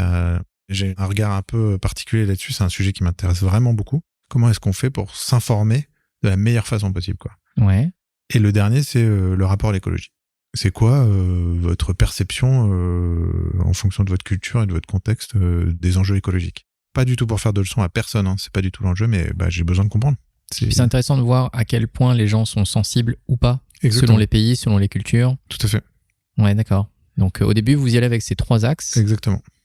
Et après, en fonction des contextes, tu vois, là, on était accompagné par une prof de français, donc elle nous a tout traduit, on a pu visiter l'école pleinement, assister à des cours, d'ailleurs, avec des vraies expériences éducatives qui m'ont marqué. Le prof de physique qui faisait de l'itératif, moi, j'avais jamais vu ça avant, pour un prof de techno-physique. C'est une vraie belle rencontre. Ouais, tu peux nous donner une anecdote ou des éléments plus... On a pu assister à ce cours de physique où les élèves, ils fabriquaient des robots. Ouais. L'objectif, c'était de fabriquer un robot pour leur faire parcourir une certaine distance. Il y avait 50 cm à faire. Ils avaient quel âge, ces gens? Là, on était plutôt collège, fin de collège, pour nos années collège. Ok, donc c'est plutôt 15-16 ans, quoi. Ouais, parce que je me disais quand même des robots, faut peut-être un minimum de Alors connaissances. attention, ouais, faut peut-être que c'est comme les cabanes, si tu veux, les robots, il y a robot et robot quoi. Ok. Il y a robot et robot quoi, tu vois, tu me mets un Lego avec un petit moteur pas à pas et deux roues qui sont entraînées, c'est un robot quoi. Ouais, mais c'est déjà ça, c'est-à-dire qu'il y a de la programmation derrière. Exactement, et en tout cas, il y a une alimentation électrique, il y a un petit moteur qui est fourni, il y a des trucs, tu vois. Ok. Mais après, il y en a qui faisaient ça avec du carton, d'autres avec du papier, d'autres avec des boîtes métalliques, d'autres avec des Lego, d'autres, tu vois, chacun utilisait ce qu'il avait envie en fait. Mais c'était ça le challenge. Et lui, son concept, c'est de dire, cette notion de travail de la robotique, je vais la faire de façon incrémentale. Donc, je vais leur faire un robot pendant une semaine, ils doivent parcourir 50 cm. Et après, la semaine d'après, on recommence. On recommence de zéro, quoi. Vous me refabriquez un nouveau robot.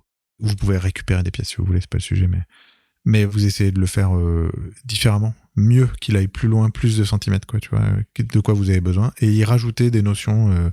regardez, la robotique, ça marche comme ça. Regardez, un moteur pas à pas, ça sert à ça. Regardez la transmission, comment est-ce que ça peut se faire. Si on met une courroie de transmission ou si on met un démultiplicateur, peut aller plus vite, plus efficace. Et il rajoutait des notions au fur et à mesure. Et la semaine d'après, il recommençait. Et il faisait ça 4 semaines de suite. Ok, donc par bloc de 4 semaines, il adressait un thème. Ou 3. Okay, ouais, ça dépendait des thèmes. Où il allait de plus en plus loin à chaque fois. Exactement.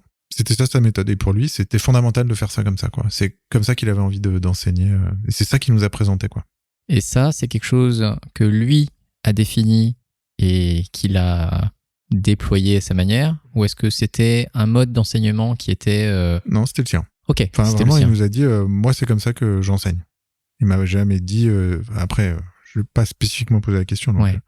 Mais il m'a pas dit, c'est comme ça qu'on m'a demandé d'enseigner, quoi. Tu voyais que c'était quelque chose qui lui était assez personnel. Ok. Et donc ça fait partie d'une des personnes que vous avez rencontrées dans cette école-là. Exactement. Est-ce qu'il y a autre chose dans cette école qui te paraît notable? Vous avez dansé? Ouais, on a dansé. Est-ce que tu es un danseur de base? Pas du tout. Tu fais bien de le dire. C'était une sacrée expérience, mais t'es là pour ça, en fait. T'es là pour vivre des expériences, donc on a dansé. La danse thaïlandaise, c'est très très spécial. Hein. Tu joues beaucoup avec tes mains. Alors c'est difficile à décrire comme ça à l'audio, mais c'est vraiment des mouvements de main avec le doigt et l'index et le pouce collés, et des mouvements de main et de poignet très harmonieux sur une musique très rythmée. En tout cas, les gens le voient pas, mais Thomas me fait le geste en face. C'est très harmonieux, c'est très beau. J'ai appris. Écoute, j'ai appris. Mais c'est marrant parce que du coup, moi, je suis assez sensible à ça parce que au Cambodge, c'est le même genre de danse. Oui, mais tout à fait. Donc je les connais bien. Donc, toi, ça te parle? Moi, ça me parle et je t'imagine en train de faire ça. Donc c'est. Donc tu rigoles. Ouais, c'est intéressant parce que c'est une rythmique différente. C'est-à-dire que tu vois, quand on regarde dans la culture occidentale, tu vois, t'as les danses qu'on connaît avec des mouvements particuliers que tu vois, que tu reconnais. Mais quand tu vas dans des cultures différentes, comme une langue qui a une logique différente, t'as les danses qui ont une logique différente. Ah oui, oui, je vois très bien de quoi tu parles. Et du coup, donc, tu t'es dit, ok, je vais sortir de ma zone de confort. Vu que de toute façon, je suis là pour ça. Exactement. Qu'est-ce qui a aidé à un peu ce détachement? Parce que tu sais, surtout pour la danse, tu vois, je suis un peu le même. Tu sais, moi, je fais partie des gens qui, en soirée, tu sais, c'est le gars qui est assis, etc. Tu vois, ça me parle. Je fais un peu d'effort, mais qu'est-ce qui fait que justement, quand tu as été là-bas, il y a eu le côté, ouais, je m'en fous, j'y vais, quoi, tu vois? Je pense que c'est cumulatif avec on va dire, on va partir en voyage, en fait. Bon, vas-y, maintenant, on y est. Bon, en même temps, si je suis là, c'est pour ça, quoi, tu vois. Ok, ça dure 365 jours, j'ai le temps, mais en même temps, ça dure que 365 jours. Ouais. Et c'est chaque instant dont il faut que je profite, quoi. Je pense que ça a été vraiment ça, le déclencheur de beaucoup de choses pendant le voyage. Ouais, ça veut dire que vous avez quand même réussi à déclencher des expériences rapidement. Parce que, effectivement, comme tu le dis, vous auriez très bien pu commencer par profiter un peu, tu vois, laisser passer du temps. Et puis peut-être vous rendre compte au bout d'un moment, voilà, ça fait 3 mois qu'on profite et en fait on n'a pas réussi encore à faire notre première école. Mais là du coup, la première école, elle arrivait quand? Ouais, alors attends, parce que c'est ça qu'il faut que je te dise. Ah ok. Je touche du doigt des trucs au fur et à mesure. Exactement. En fait, quand on a commencé par partir à Koh Chang, ce que je te disais tout à l'heure, on a fait Bangkok, Koh Chang, on y a passé une petite semaine, même pas 4 jours. Et là, pour le coup, c'était que chill, quoi. Ok. C'était, ok, on vient d'arriver en voyage. Il faut aussi qu'on fasse cette coupure de ce qu'on faisait avant. Il y a le décalage horaire aussi. Il y a le décalage horaire, il y a toute la préparation du voyage. Là, je t'ai passé tous les détails il faut louer la maison, il faut vider la maison, il faut ranger toutes tes affaires, il faut préparer ton sac, il faut trier, il faut machin, tu vois. Tu pars vivre chez tes parents pendant une semaine parce que la maison, elle est louée. Ouais. Non, il faut quitter tous tes proches, tu vois, pour un an. Donc, il a fallu passer tous ces trucs-là. Donc là, on a fait, ok, on break 4 jours, on profite. Donc, on a fait ça. Et après, on a... Ça va, tu vois, une semaine. Ça va. Tu te dis quand même, c'est pas non plus ouf, quoi. On est d'accord. Ouais, c'est ça. On n'a pas fait 3 mois. Non, mais c'est ça. Mais je trouve que c'est la beauté de la chose parce qu'on se dit souvent, tu sais, plus on a de temps, plus on prend le temps. Notre Parkinson, quoi. Exactement. Donc, du coup, vous avez pris rapidement le pli pour y aller. Ouais. Et donc, cette première école, vous voyez ça. Est-ce qu'il y a autre chose qui te paraît notable que tu pourrais nous raconter sur cette école-là ou est-ce que ça vaut le coup d'aller sur une autre? Moi, on va peut-être changer d'école, parce qu'après, on a visité la salle des cérémonies, où ils disent qu'il y a quand même très peu de gens qui viennent ici. Il y a que les diplômés de fin d'année qui ont le droit de rentrer dans cette pièce et tout. Et toi, ils t'accueillent dedans. Et donc, c'est des choses que moi, je trouve notables. Mais après, bon, des trucs comme ça, si on fait ça, c'est 14 jours de podcast. Donc, Ok, d'accord. Bah, en tout cas, et c'est ça. Passons d'abord à autre chose et on n'est pas à l'abri qu'il y ait un autre épisode un jour qu'on fasse. On n'est jamais à l'abri. On n'est jamais à l'abri. Et donc, du coup, Cambodge, tu y vas quand? Parce que moi, ça m'intrigue. Cambodge, dans la foulée. Dans la foulée. On a fait 1 mois en Thaïlande et après, on est parti 1 mois au Cambodge. Ok. Et donc là-bas, qu'est-ce que vous avez fait? Vous êtes allé où? On est arrivé par voie terrestre. On a traversé la frontière depuis Bangkok. On a traversé la frontière jusqu'à Siem Reap. Ok. Je sais pas d'où t'es originaire au Cambodge. Moi, je suis français, donc. Tu m'as dit que t'étais. Ouais, ma famille est à Phnom Penh. Au Phnom Penh, ok, très bien. Mais en tout cas, Siem Reap, c'est la ville de touristes, en tout cas. Là, on était en plein dedans. Donc, on a découvert cette magnifique culture des temples d'Angkor. Ouais. Enfin, j'étais pas prêt. Je m'attendais. T'étais pas prêt. Ah non, vraiment, tu sais, je me suis dit, ouais, bon, c'est... Okay, c'est des pierres, voilà. Voilà, c'est un truc à touristes, tout le monde y va, bon, on va jeter un œil, on va voir ce que c'est. Mais non, mais alors, pas du tout, c'est pas du tout ça. C'est empreint d'une culture qui est extraordinaire, c'est tellement ancestral, c'est tellement riche, il y en a partout. Tu peux passer des jours et des jours là-dedans à visiter des temples qui ont rien à voir entre eux, qui sont allés sortir du fin fond de la jungle, c'est extraordinaire. Donc là, grosse claque. On est arrivé dans un petit hôtel hyper mignon avec un gérant d'hôtel qui nous raconte sa vie, comment le Covid c'était compliqué pour lui. Il a été obligé de rentrer chez sa mère au fin fond de la campagne et se remettre à travailler dans les champs alors qu'il parle anglais fluently parce qu'il a toujours fait travailler dans les hôtels et sauf qu'il n'y avait plus de touristes, il n'y avait plus de taf. Moi, je peux témoigner parce que je suis allé au Cambodge l'année dernière. Ouais. Et en fait, à Siem Reap, tu avais une tripotée d'hôtels sur la grande rue où des hôtels qui s'enchaînent là. Ouais. Et moi, celui dans lequel je suis allé, c'était genre un 5 étoiles, je crois. Okay. Mais genre, tu avais l'impression que c'était un hôtel fantôme. Ah ouais, ah oui. Tu sais, donc tu y vas, tu sens que l'hôtel, il était bien à un moment, mais il y a tellement eu personne pendant les périodes que, tu vois, on allait dans la salle de sport, ils savaient même plus comment allumer l'électricité, quoi. Ouais. Tu vois, donc c'était tout sombre, etc. Donc ça me parle bien, ce côté où, ça a été dur pour beaucoup de gens, pour les hôtels, parce que c'est une ville touristique, hein. Oui, parce que les temples d'Angkor, quoi. Et donc, c'est une très, très belle rencontre. Vida, je m'en souviendrai longtemps. Pendant un temps, on s'est même dit, mais peut-être qu'on va aussi raconter des histoires des gens qu'on rencontre. Mais là, il y a un moment, c'est bon, focus école. Voilà, c'est ça. On va pas y arriver, mais pour coup, Vida, extraordinaire. Et donc là, vous allez trouver une école? Et ouais, en fait, on lui dit, nous, on cherche à visiter des écoles. Il fait, il y en a une dans la rue là-bas. Allez-y, pourquoi pas, quoi. Et alors là, pas du tout la même expérience, complètement autre chose. On arrive dans une toute petite école, toute mignonne. On tape à la porte, on demande si on peut rencontrer quelqu'un. On rencontre une maîtresse d'école qui nous dit, là, c'est la pause repas. Mais en fait, elle fait même venir sa fille qui parle anglais parce qu'elle parle pas anglais. Qui nous fait comprendre qu'on peut revenir dans 2 heures. Elle nous accueillera avec plaisir. Donc on revient, on passe toute l'après-midi avec elle, mais elle parle quasiment pas anglais. Donc en fait, là... Donc là, tu disais que... C'est quoi, donc c'est la maman, c'est ça? Là, c'est la maîtresse d'école. Donc la maîtresse d'école, elle vous accueille en parlant pas anglais, mais elle a quand même appelé sa fille qui parle anglais, c'est ça? Ouais, voilà, ouais. Mais le temps que la fille arrive, c'est ça? Elle vous accueille? Elle était juste à côté. Sa fille, elle était là pour la pause repas, elle était là, donc elle nous a discuté. Elle a fait, maman veut bien vous recevoir dans sa classe. Tout à l'heure quand elle aura fini de manger. Mais par contre, après, moi je m'en vais et après, débrouillez-vous, quoi. Ok, d'accord. Donc là, pas du tout la même expérience. Mes 3 questions, tu peux te douter que je les ai pas du tout posées. Mais c'est pas grave. Alors, en fait. comment on prenait en compte l'écologie dans... Exactement. Écoute, t'en feras les déductions que tu veux, mais débrouille-toi, quoi. Mais par contre, complètement autre chose, en fait. C'est pas grave, c'était une autre expérience, quoi. On a passé toute l'après-midi avec elle dans sa classe. Mes filles, elles ont accompagné des élèves. En plus, c'était des tout petits. Hein. Ma femme était hyper contente. Et ça a été une expérience peut-être une des plus riches qu'on ait vécues dans les écoles, quoi. Alors qu'en fait, on a très très peu parlé avec elle. Mais elle avait envie de nous dire plein de trucs. Par les yeux, ça se voyait. Elle nous montrait les cahiers. On échangeait quelques petits mots comme ci, comme ça. Et en fait, on a fait autre chose. C'était autre chose. C'était une autre expérience. C'est marrant parce qu'au Cambodge, il y avait, en tout cas, c'est le souvenir que j'en ai. Il y a une période, tu sais, où ils parlaient français. C'était une colonie. Et puis ensuite, il y a eu les années où ça a changé. Donc, c'est plutôt l'anglais qui est passé. C'est pour ça que j'étais curieux. Je me suis dit, si ça se trouve, la maîtresse, elle aurait pu vous parler français. Ah non, alors Parce pas du tout. Mais là, du coup, non, pas du tout. Ni français ni anglais, là. C'était pas ça. Ok, ni français ni Mais anglais. petite école, hein. Petite école, plein de charme, hyper mignonne, avec des élèves mais trop choux, tous habillés pareil. Quand ils arrivent, ils viennent, ils enlèvent leurs chaussures dehors, ils débarquent devant le bureau de la maîtresse et ils viennent lui faire un salut hyper plein de respect. Ouais. C'était magnifique à voir, vraiment très très riche comme expérience aussi. Ouais.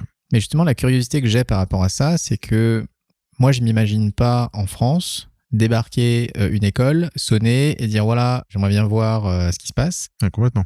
Toi, en tout cas, l'expérience que tu décris, c'est que à chaque fois, enfin en tout cas les 2 fois là que tu nous racontes, tu dis voilà, nous on est dans le coin parce que tu les avais pas contactés avant, on aimerait bien comprendre comment vous fonctionnez, etc. Et on vous a accueillis.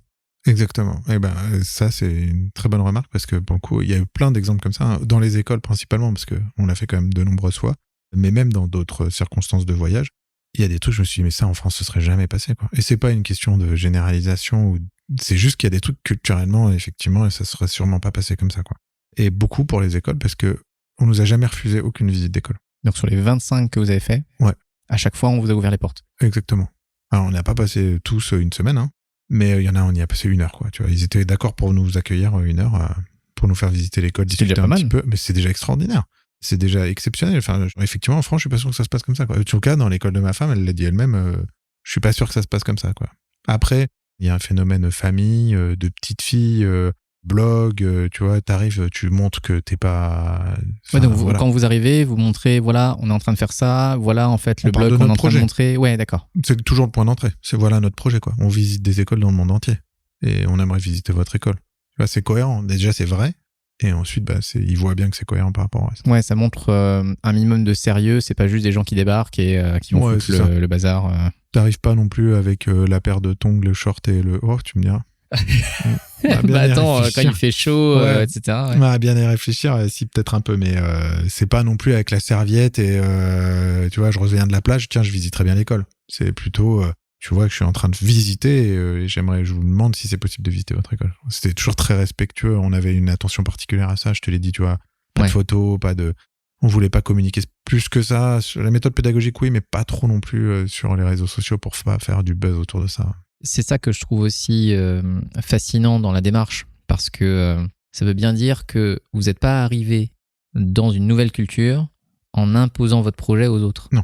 Je parle de ça parce que dans les transformations qu'on peut voir, nous, il y a un peu de ça. C'est-à-dire que des fois, tu arrives avec ton propre jargon, tes propres règles, et tu les imposes à la culture initiale. Donc vous êtes quand même dit, ok, on a beau être français, on arrive, on laisse la porte aux gens, en tout cas on laisse le choix aux gens de nous dire non, mais on essaie de rentrer dans leur culture pour justement réussir à apprendre de comment est-ce que les choses se font et de vous accorder avec eux. Ah mais pleinement, mais là tu vois c'est significatif quoi. Nous notre enjeu c'était de découvrir leur culture. C'était pas du tout d'arriver avec la nôtre et pas non plus de consommer leur culture. C'était pas non plus on vient, on pompe tout ce qu'il y a à pomper et on se barre quoi. C'était vraiment on aimerait découvrir ce que vous êtes prêts à nous offrir à découvrir quoi. Et du coup il y a eu un échange. Ça veut dire que vous êtes allé là-bas, ils vous ont donné du temps. Mais est-ce qu'il y a eu un moment où vous avez pu donner quelque chose de votre côté ? Eh ben, écoute, à Bali, on a passé une semaine dans un orphelinat 2 jours. Et du coup, là, on continue à voyager, c'est la suite ? Ah bah là, oui. C'est une manière de continuer, ok ? Ah, tu m'as dit qu'il fallait qu'on voyage, on voyage. Bah ouais, on voyage, alors ok, Bali. On va quitter le Cambodge. Si tu veux, on en reparlera du Cambodge. Ok. Parce que c'était vraiment un pays magnifique. Mais là, en termes où on a pu offrir, là pour le coup, c'était clairement l'orphelinat 2 jours à Bali, à Ubud, où ça, c'était un des seuls rendez-vous qu'on avait vraiment réussi à caler avant. Ouais. Parce que par des contacts, on a eu ce nom-là. On a pu leur dire qu'on voulait venir. On était un peu mieux calés sur les dates, donc on a réussi à prendre rendez-vous. Et ils nous ont dit, écoutez, vous avez une semaine, si vous voulez, vous pouvez venir cette semaine-là. Donc là, on a pu y aller. Et l'idée, c'était de donner des cours. Je mets des petites guillemets qu'on voit pas là, mais je mets des guillemets. À 2 doigts. À 2 doigts. Pour les enfants qui étaient disponibles, parce que comme ça reste un orphelinat, c'est aux enfants qui peuvent venir. L'idée, en fait, de cet orphelinat 2 jours, c'est les élèves, ils sont élèves pendant la journée dans des écoles, si possible. Sinon, ils travaillent avec leurs parents. Ouais. Leurs parents qui restent, ou leur famille chez qui ils sont. Enfin, je vais passer les histoires un peu glauques comme ça. Ouais, j'imagine. Mais l'idée, c'est surtout qu'à partir de 16h, ils peuvent venir et ils sont sûrs d'avoir un repas dans la journée.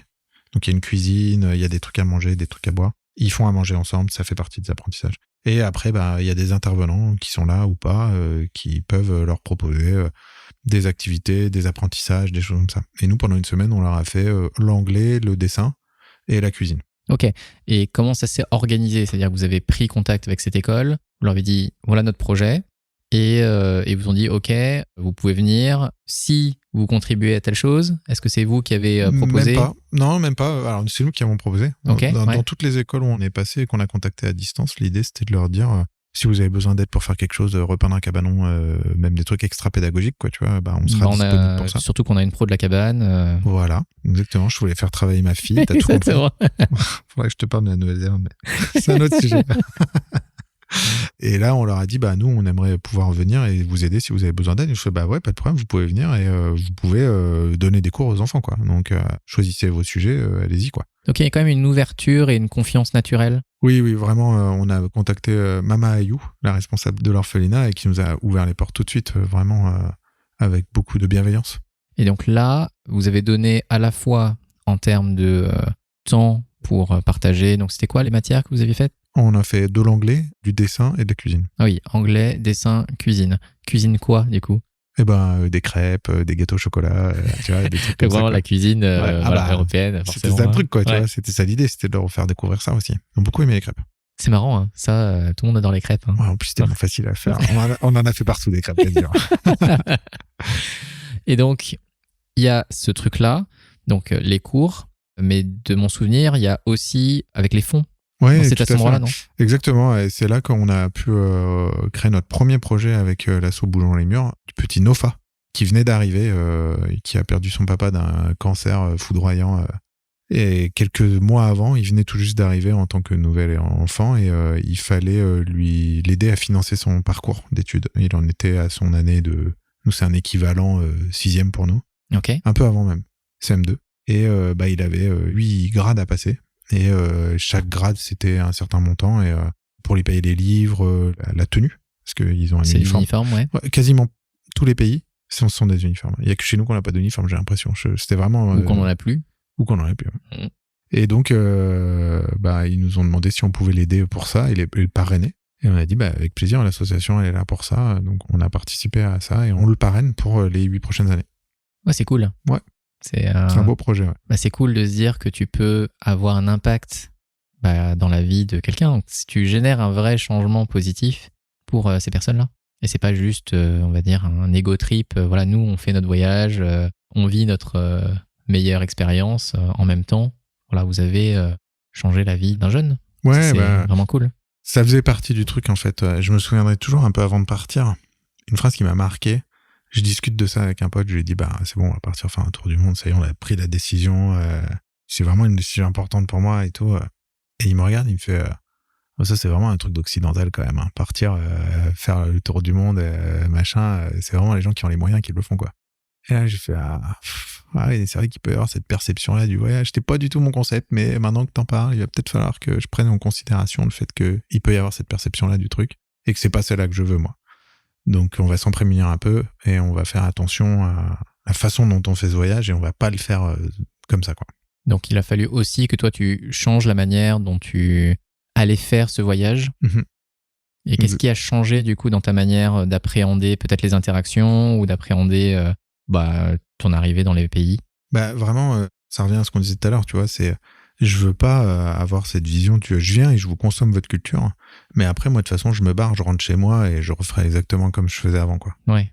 Je voulais vraiment me dire, je suis là pour découvrir quelque chose, si vous m'autorisez à le découvrir, à comprendre ce que vous faites, comment vous le faites, et à essayer de changer moi pour que demain, je sois quelqu'un d'autre que celui que j'étais avant de venir vous voir, quoi.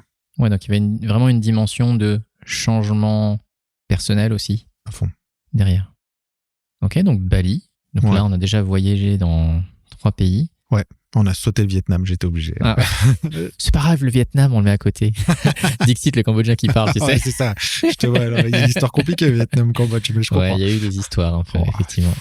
Donc, Bali, donc là, on est toujours, on fait le tour du côté de l'Est, hein, c'est ça, tu disais. L'Asie du Sud-Est, ouais. Est-ce qu'il y a une école en particulier qui te marque? Moi, j'en ai une en tête parce que du coup, on en a parlé et je t'ai écouté il n'y a pas longtemps sur le sujet. Il y en a une qui me marque, mais est-ce qu'il y en a une pour toi qui serait intéressante à raconter sur le trajet? On en a déjà fait pas mal. Après, tu penses à laquelle, toi? Moi, je pense à la Forest School. Ah, j'en étais sûr. J'ai dit.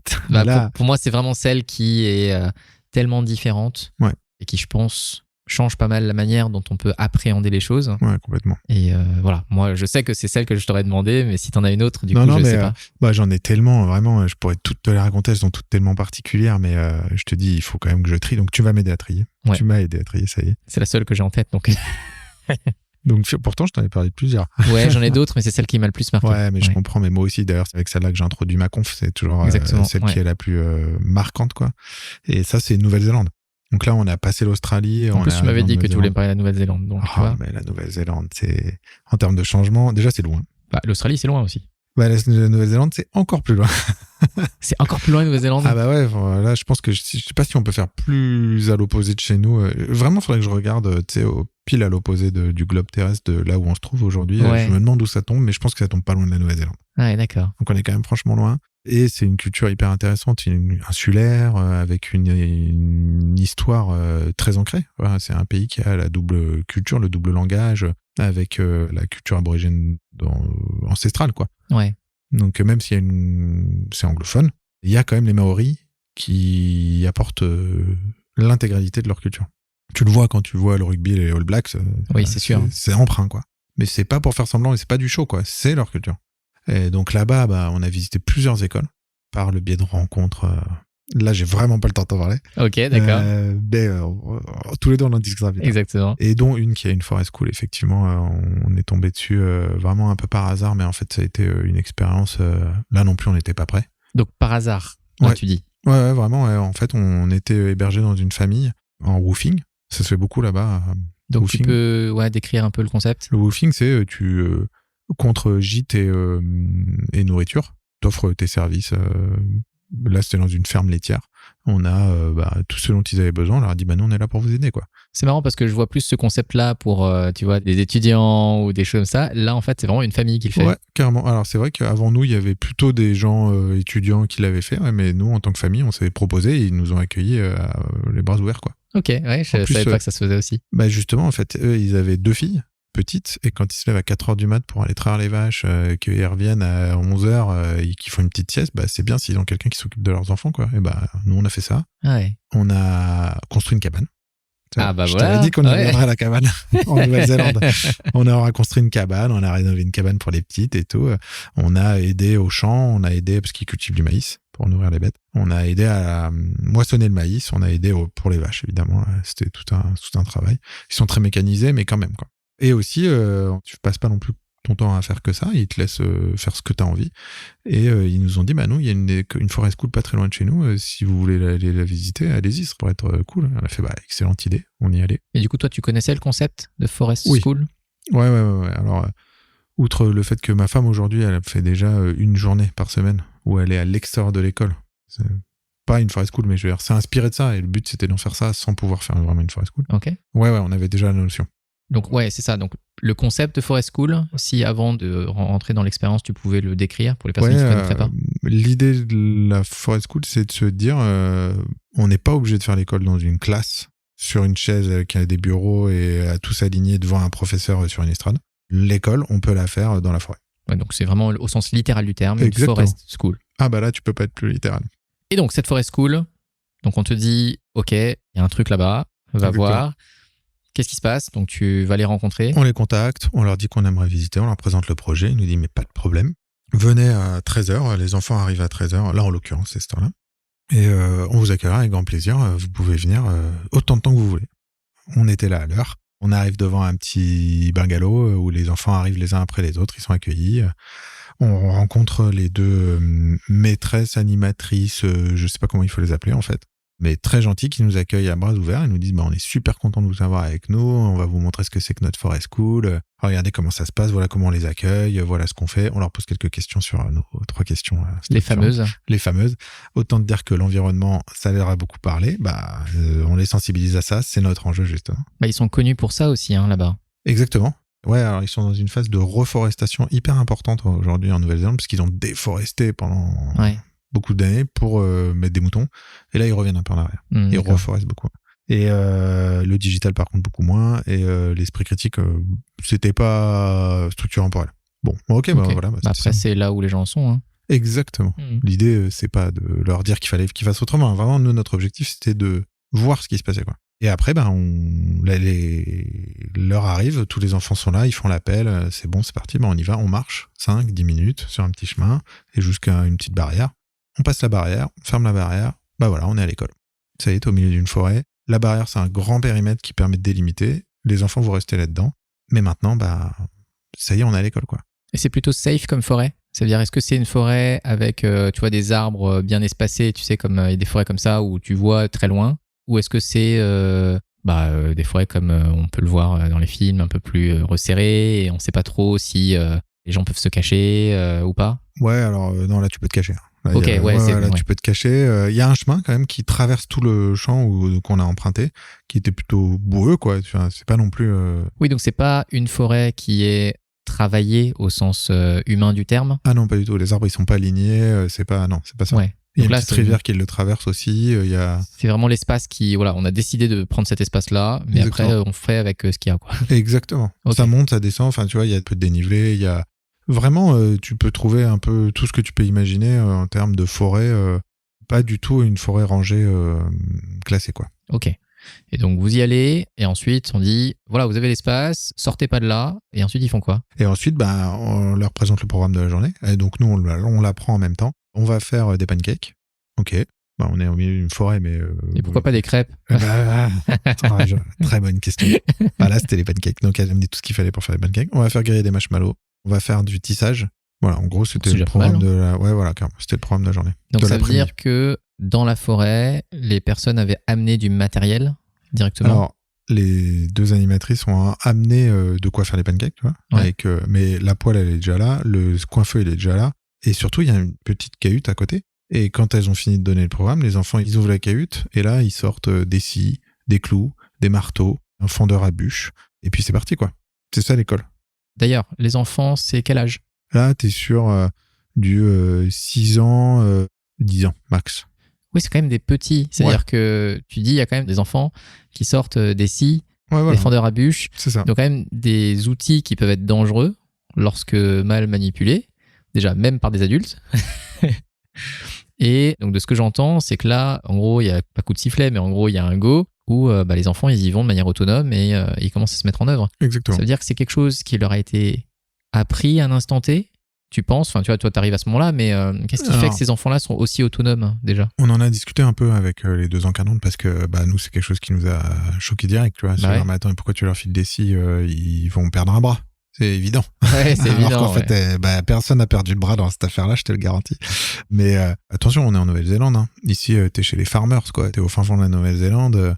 C'est pas ton petit citadin de je sais pas quelle grande métropole occidentale, quoi. Non, ici, t'es chez des gens, ils vivent tous dans la nature, ils ont tous rapport avec la nature quotidiennement. Ça fait partie de leur culture. C'est pas appris à l'école, c'est appris à la maison, quoi. Ouais. Tu vois, et c'est vrai qu'on n'avait pas cette notion-là instinctivement, quoi. C'est pour ça que je trouve que le contexte de chacun a énormément d'influence sur les comportements et sur les changements qu'on opère. Là, c'est la preuve parfaite. Et puis, toutes les visites d'école qu'on a faites nous l'ont montré.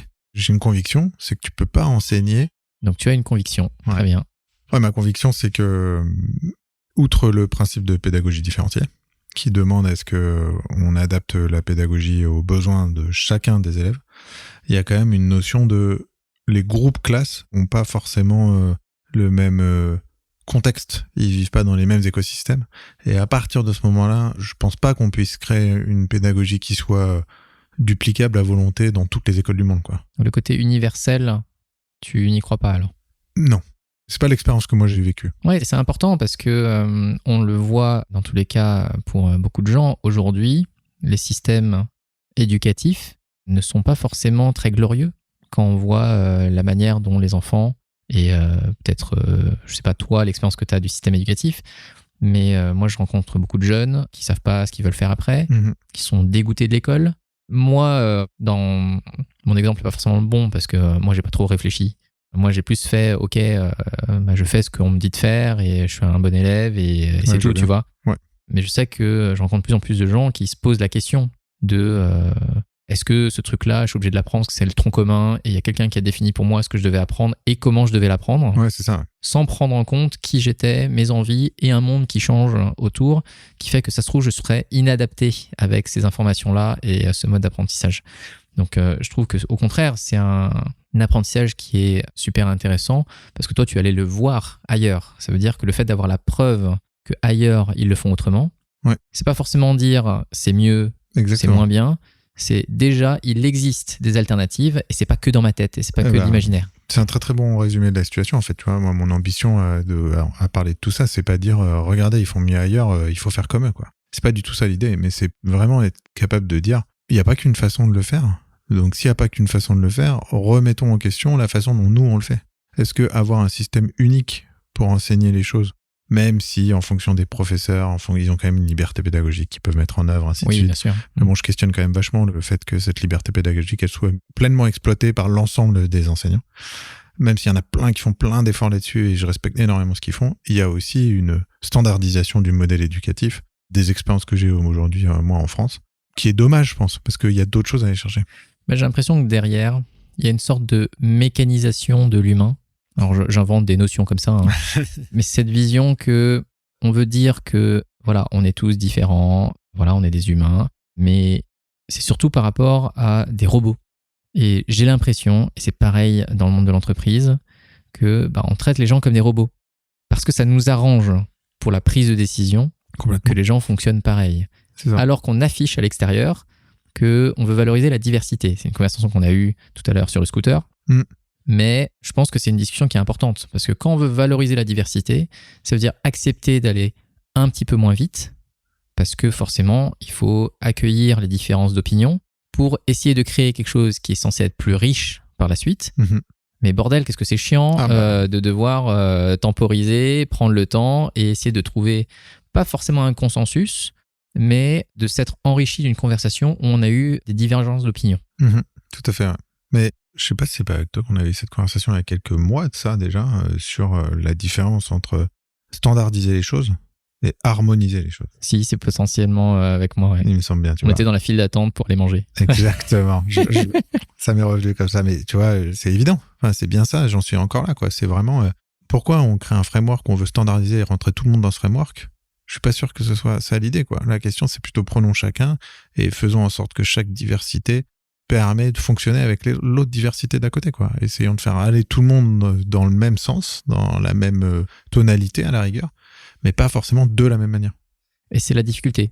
Je pense que c'est facile aussi à dire, au sens théorique du terme, et ensuite, il y a toujours les enjeux qui sont derrière. Oui, d'accord. Et je pense que si on pense humain, il y a aussi une acceptation qu'un humain, c'est pas quelque chose qui est prédictible, c'est quelque chose qui bouge beaucoup, et qui est énormément influencé par son environnement. Et vu que l'environnement bouge beaucoup, en fait, tout bouge beaucoup. Et donc, c'est ça aussi le cœur de la compétence d'agilité qu'on essaie de développer, qui est cette capacité à s'adapter, à prendre des décisions suffisamment informées pour pouvoir s'adapter au mieux aux enjeux qu'on vit tous les jours. Et c'est dur. On est bien d'accord. Et c'est dur. Voilà, on touche à la systémique et à la vision holistique du modèle où en fait tout bouge tout le temps, tout a un impact sur tout, donc il y a un moment où tu bouges un petit truc quelque part, et ça a des impacts que t'as pas pu mesurer, mais il faut que tu les acceptes parce que ne pas bouger, c'est pareil, il y a quand même des choses qui vont bouger même si c'est pas toi qui les bouges. Donc ouais, exactement, ouais. Et du coup, si on revient simplement sur la Forest School, juste pour fermer un peu aussi ce chapitre-là, donc on parlait des enfants qui allaient récupérer une scie pour aller se couper un bras, c'est ça Presque. Bon, c'est un résumé de la situation, mais non, heureusement, ils n'ont pas coupé de bras. Mais il y en a un, il a coupé un arbre. Ok, tranquille. Ah tranquille, au KLM, comme dirait quelqu'un que je connais. Ouais. On était en train de visiter l'espace, là, et tout d'un coup, il y a un arbre qui tombe. Ah, pas un gros arbre, je te rassure, parce qu'il faut quand même le temps de le couper, mais un bon 5 cm de diamètre, quoi, tu vois. Et donc là, il y a une des animatrices qui était là, qui va le voir et qui fait « Ok, attends, mais qu'est-ce que t'as fait là ? T'as coupé un arbre ? Ah ok, t'as coupé un arbre, mais il était mort l'arbre. » Parce que en fait, c'est ça le principe, on coupe les arbres qui sont morts. Pourquoi tu coupes un arbre sinon ? Tu vois, il faut que ça ait du sens. Et voilà, et là ça commence. Voilà pourquoi on coupe les arbres, à quoi ça sert, comment. Est-ce que c'est comme ça qu'il fallait couper ? Est-ce qu'il faut pas faire attention à où il tombe ? Tu vois, des choses comme ça, quoi. Et tout est source d'enseignement. Ouais, d'accord. Donc ça veut dire que après l'expérience ou après l'action, c'est là où le rôle de l'animatrice est de créer la réflexivité, créer l'apprentissage. Ouais, exactement. Alors après, tant que c'est des expériences qui coûtent pas cher, c'est bien. Ouais. Mais bon, si l'arbre il tombe sur quelqu'un, il y a débat, tu vois. Enfin, nous, c'est tout de suite le truc qui nous est venu, quoi. Et elle fait, pourquoi tu veux que ça tombe sur quelqu'un? Oui, c'est pas faux. Il est tombé sur personne. Oui, c'est pas faux. Et vous avez souvent des accidents? Bah non, pas tant que ça, en fait, quoi. Enfin, tu vois, on peut tout sécuriser pour être sûr qu'il n'y ait pas d'accident, parce qu'au cas où il y a un accident, c'est un problème. Ou on peut se dire, en fait, il va pas y avoir d'accident, et au pire, s'il y en a un, on fera avec et on verra ce qui se passe, quoi. C'est marrant, hein, c'est toujours, est-ce qu'on crée des règles pour les X% de risque ou pas, quoi. Ouais. Mais ça veut dire quand même que, voilà, t'as un jeune, il prend une scie, il va couper un arbre, tranquille, et grosso modo, tout se passe bien. Bah ouais. C'est juste une situation improbable, on va dire, dans le contexte que l'on connaît aujourd'hui. Dans notre perception du truc, ouais, complètement. Après, ils n'ont pas tous coupé un arbre, tu vois, c'est pas non plus la peine. Il y en a un, quoi. Enfin, voilà, il l'a fait. Les autres, il y en a qui ont construit des ponts, il y en a qui ont construit des cabanes. Il y en a un, il a passé sa journée à faire du feu. Mais il a réussi au moins. Mais non, mais il a fait du feu, mais il l'a réalimenté. Il était là, il regardait son feu. Je suis allé m'installer avec lui pour discuter un petit peu. On a parlé de ça. Mais qu'est-ce que tu fais là? Je fais du feu.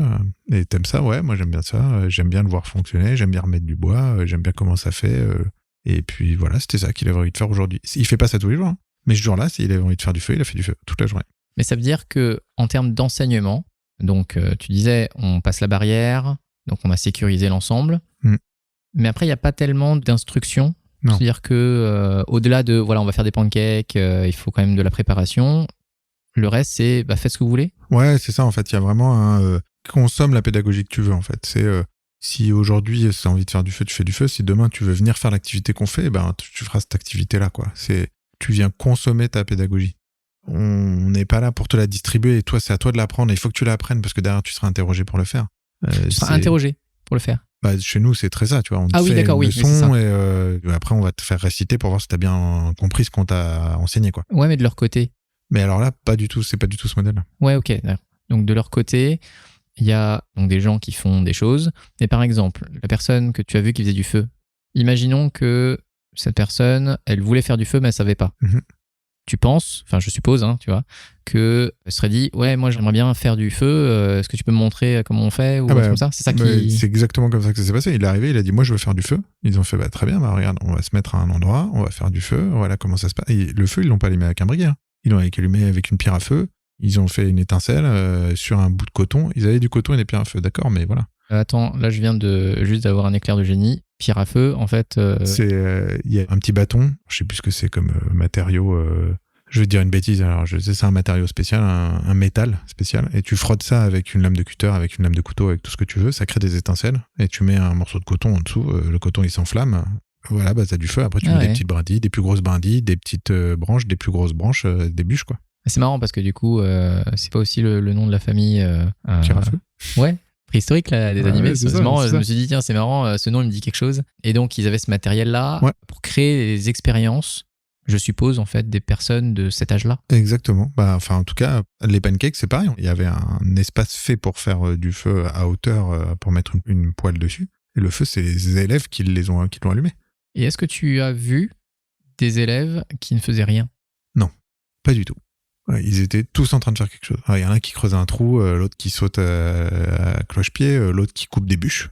Parce que ils avaient un système pour couper des bûches avec un marteau, un système de fendeuse à bûches, développé apparemment par des étudiants néo-zélandais qui avaient créé ça dans une école, je sais pas quoi. C'est vachement ingénieux le système, n'empêche. Très basique, mais très efficace. C'est indescriptible, donc je vais pas m'amuser à le faire là, mais en tout cas, voilà, c'est comme ça qu'ils coupaient les bûches pour les mettre dans le feu. Il y en a d'autres qui jouent à cache-cache, il y en a qui... Peu importe quoi, en fait. Il y en a un, il a enquillé des clous sur une planche toute l'après-midi, presque, quasiment, quoi. Je me posais la question parce que on se disait aussi que, tu vois, ne rien faire est quelque chose qui est important. Ah mais complètement. Ça veut dire qu'aujourd'hui, dans les systèmes scolaires aujourd'hui, c'est, voilà, étudie, fais quelque chose. Et à force de s'occuper, l'esprit, ça nous empêche d'avoir cette respiration qui nous permet aussi d'être créatif et de rêver. Ah mais alors, c'est bien de ça dont on parle en fait là. C'est-à-dire que c'est pas de la sursollicitation où on leur disait, t'as fini ton cours de maths, maintenant on va t'emmener au piano et puis après on va t'emmener faire la piscine et après on va t'emmener à faire ça. Et non, là, c'est pas ça. Là c'est justement, il y a 2 animatrices pour 12 élèves, quoi. Donc il y a un moment où t'es pas tout le temps en train de lui proposer des trucs à faire. Donc eux, ils partent dans la rêverie et ils se disent, tiens, j'ai envie de creuser un trou. Je creuse un trou. Et c'est justement ça qu'on cherche, on les laisse aller dans la créativité, dans l'imaginaire, ils se créent des histoires.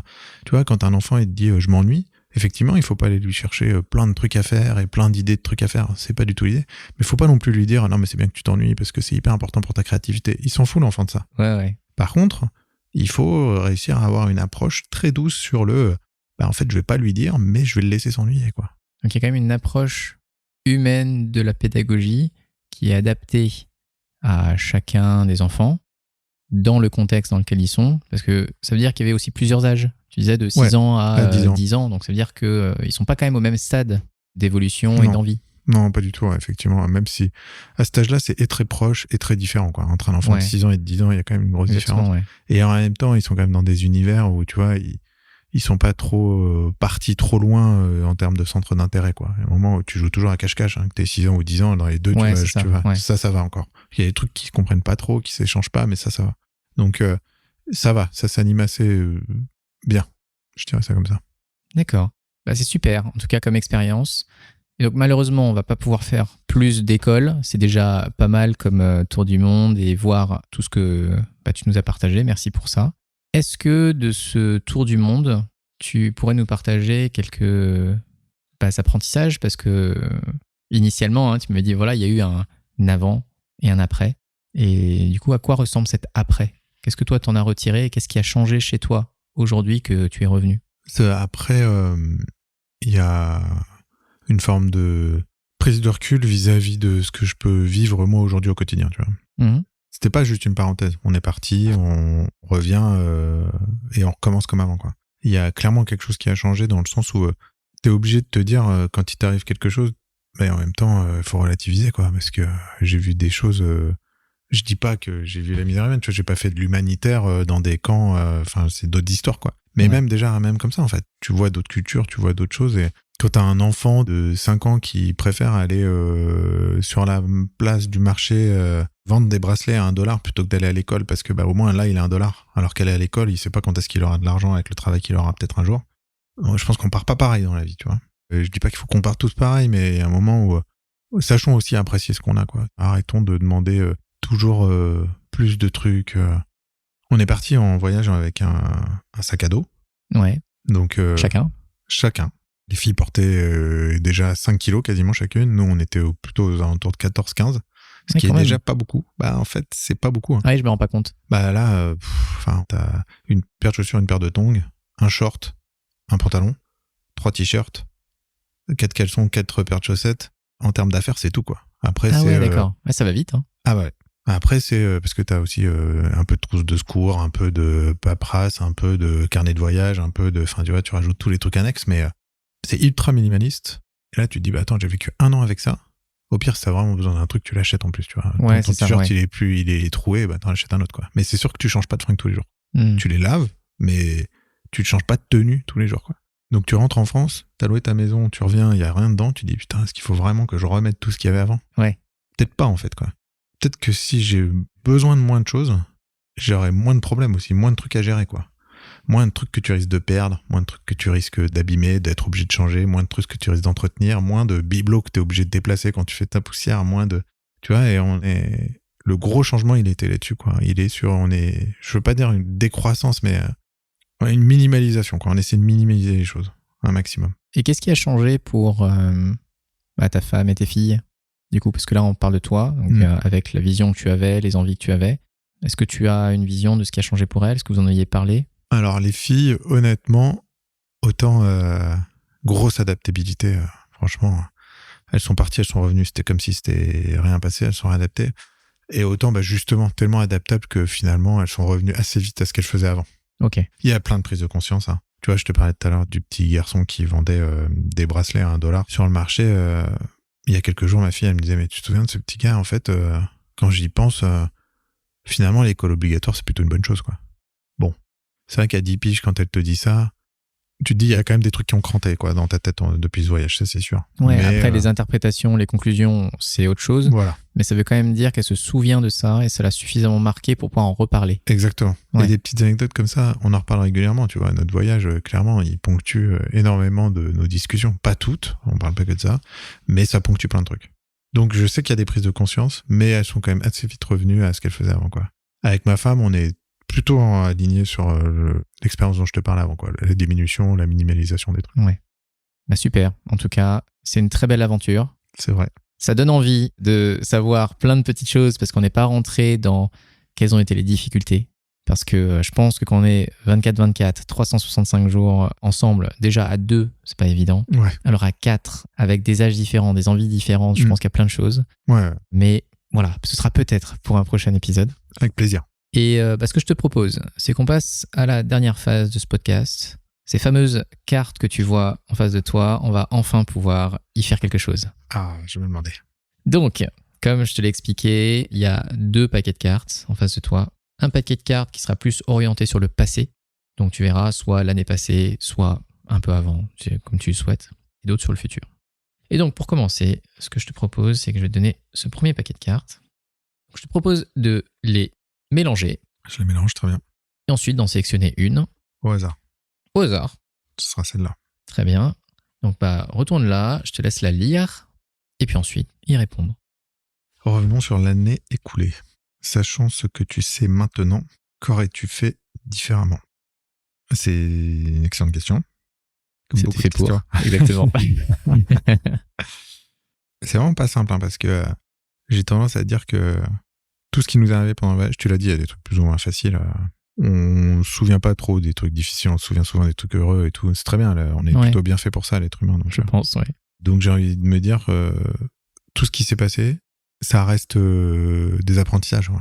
Oui, il y a des trucs malheureux, peut-être que j'aurais aimé éviter de vivre, mais finalement, tout reste apprentissage. Et aujourd'hui, je me pose sérieusement la question, qu'est-ce que je ferais différemment? Imagine que là, tu pouvais discuter avec le toi de avant le voyage, par exemple. Est-ce qu'il y a quelque chose que tu te dirais?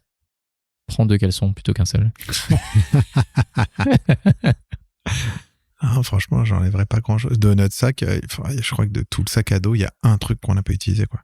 C'est une sorte de sac de soie pour dormir. Tu te mets dedans. Quand t'as pas de drap, tu peux te mettre dedans, quoi. Ouais, ok. C'est le truc qu'on n'a pas utilisé de tout notre sac à dos, quoi. Mais du coup, de donc ce que je dirais, j'entends... le prends pas, quoi. Ouais. Prends pas ce truc-là, quoi. Bah peut-être. Hein. C'est à peu près tout, ouais. Bizarrement. Ou peut-être que ça me reviendra, mais là, comme ça, franchement, j'étais en train de me demander un truc pas très agréable que j'aurais bien aimé éviter. Il y a tellement de trucs extraordinaires auxquels je repense, en fait, et je me dis, mais j'aimerais tellement les revivre que si ça se voit dans tes yeux, donc c'est super sympa à voir. Et encore une fois, la question n'est pas faite pour trouver forcément une réponse de qu'est-ce que tu veux faire différemment. Peut-être que justement, de ce que j'entends, c'est que toutes les expériences, autant positives que négatives ou inutiles au sens de ce truc que tu n'as pas utilisé, font ce que tu es aujourd'hui. Ouais, et peut-être que peut-être que tu te serais simplement laissé vivre ce que tu as vécu. Mais c'est super. Alors, on va passer à une deuxième question. Vas-y. Mais pour ce faire, tu vas en sélectionner 2 de cartes. Donc, au hasard, comme tu le souhaites. Ce que tu vas faire, c'est que tu vas lire les 2. Et ensuite, tu as le choix entre la première, la deuxième, celle à laquelle tu veux répondre. Ok. Quelle a été ta meilleure décision? Et quelle est la leçon la plus précieuse que tu aies apprise? J'ai envie de répondre aux 2 questions. Après, on est chez toi, on peut répondre aux 2 questions. Ah ouais, c'est cool ça. Tout à fait. Ça, c'est l'avantage. Ouais. Ça me plaît. Ouais. J'ai bien fait de t'inviter à la maison. Non, parce qu'il y en a une qui est évidente, tu vois, quelle a été ta meilleure décision? Ma décision, ça a été de partir, quoi. Enfin, ça a été de me dire que si, c'était possible. Et en même temps, c'est pas si fou. Il y a plein de gens qui le font. Hein. Mais tu vois, quand c'est à toi de le faire, t'as l'impression que c'est une décision hors norme. Ouais. Et ça me rappelle quelqu'un d'ailleurs qui m'avait parlé de ça qui avait fait un tour du monde et à qui on disait t'as de la chance, t'as fait un tour du monde et tout. Il a fait non, j'ai pas de chance. C'est pas une question de chance. J'ai la chance d'avoir un bon passeport qui me permet d'aller dans tous les pays, ça oui. Enfin, ce qui est pas donné à tout le monde. Mais par contre, j'ai surtout le prix de la décision de partir. C'est pas une question de chance, c'est une question de prise de décision. C'est marrant parce que ça, alors pas forcément moi, mais j'entends des gens qui disent pareil quand les gens partent en entrepreneuriat ou en freelance, les gens disent t'as de la chance, etc. Mais en fait non, c'est pas une question de chance, c'est une question de j'ai osé prendre la décision que toi tu rêves de prendre et qui aujourd'hui est quelque chose qui te semble inaccessible. Et je trouve que c'est un apprentissage qui est énorme parce que comme tu l'as décrit dans ton aventure, c'était pas fait du jour au lendemain, vous avez pris du temps, vous avez eu ce fameux restaurant où il y a une décision qui a été prise et c'est ce moment qui est important, c'est ce moment de décision qui fait la différence, parce qu'après, t'étais lancé, et après, vous avez fait ce qu'il fallait. Exactement. Après, tu mets en œuvre. Tu es responsable de la décision que tu as prise et tu la déroules, quoi. Bah, super. Donc ça, c'est vraiment une conviction qu'on a eue tout au long du voyage. C'est pas une question de chance, quoi. C'est une question de prise de décision. Après, voilà, on a la chance d'être né dans un pays où on a le bon passeport. En tout cas, pour notre histoire. Fait, tu vois, dans un pays où tu as le droit d'entreprendre, pour ton exemple, par exemple. C'est peut-être pas quand même comme ça partout, quoi. Ouais, tout à fait. La deuxième, alors? Et alors, la leçon la plus précieuse que j'ai apprise pendant ce voyage, c'est j'ai eu une leçon de générosité. On m'a donné une leçon de générosité qui restera gravée longtemps, je pense, dans ma mémoire. On était en Équateur, sur une plage à Canoa, une petite plage touristique, un week-end. Et on était sur le bord de la plage en train de jouer avec les filles. Et c'est pas la plage Caraïbes, bleu turquoise, mais on s'en foutait, c'est pas grave. Il fait bon, on était dans un bel endroit. Et il y a une petite famille qui débarque à côté de nous, d'Équatoriens, enfin vénézuéliens en fait, pour être plus précis, qui se met à tchatcher avec les filles et puis avec nous, et on discute pendant 1 heure. Et, en anglais alors? Ouais, tout en anglais. Anglais-espagnol, moi je parle espagnol, mais pour ma femme qui parlait pas, plutôt anglais. Et au bout d'1 heure de discussion, ils nous disent, mais vous avez fait quoi en Équateur? On a fait ça, là après on va aller à Quito et tout. Et ils nous disent, nous on habite Quito. Quand vous venez à Quito, venez chez nous. Alors attends, je viens de te rencontrer, on est tous les deux en maillot, on est sur une plage, et là tu me dis, viens, je t'héberge, quoi. Et puis vous n'êtes pas juste 2. Et non, voilà, c'est ça. La famille, quoi. C'est ça, ouais. Et il fait, mais pas de problème, on a un appart, on te laissera la chambre du petit, viens à la maison, il n'y a pas de problème, quoi. Bon, écoute, on garde contact, on va y réfléchir. On réfléchit un peu, on envoie un message et tout est sûr, parce qu'on arrive telle date. Oui, il n'y a pas de problème. On regarde les billets de bus pour y aller. On avait arrivé à 5h du mat quand même. Mais pas de problème, je serai là, je vous prépare un petit déj, il n'y a aucun souci, quoi. Vas-y, allons-y, essayons, quoi. Et ils nous ont hébergés 5 jours. Et à la fin, c'est nous qui avons été obligés de partir parce que sinon on pouvait rester 3 mois. Ils nous ont dit, mais non, mais vous restez tant que vous voulez. On fait, oui, mais on a tout un voyage à faire encore, tu vois. Ils nous restaient à la Colombie, le Costa Rica et tout. Donc, mais ils nous ont accueillis les bras ouverts, quoi. On se connaissait pas il y a 1 heure. Extraordinaire. Incroyable. Hein. Ouais, non, mais vraiment, j'ai pris une grosse leçon ce jour-là, quoi.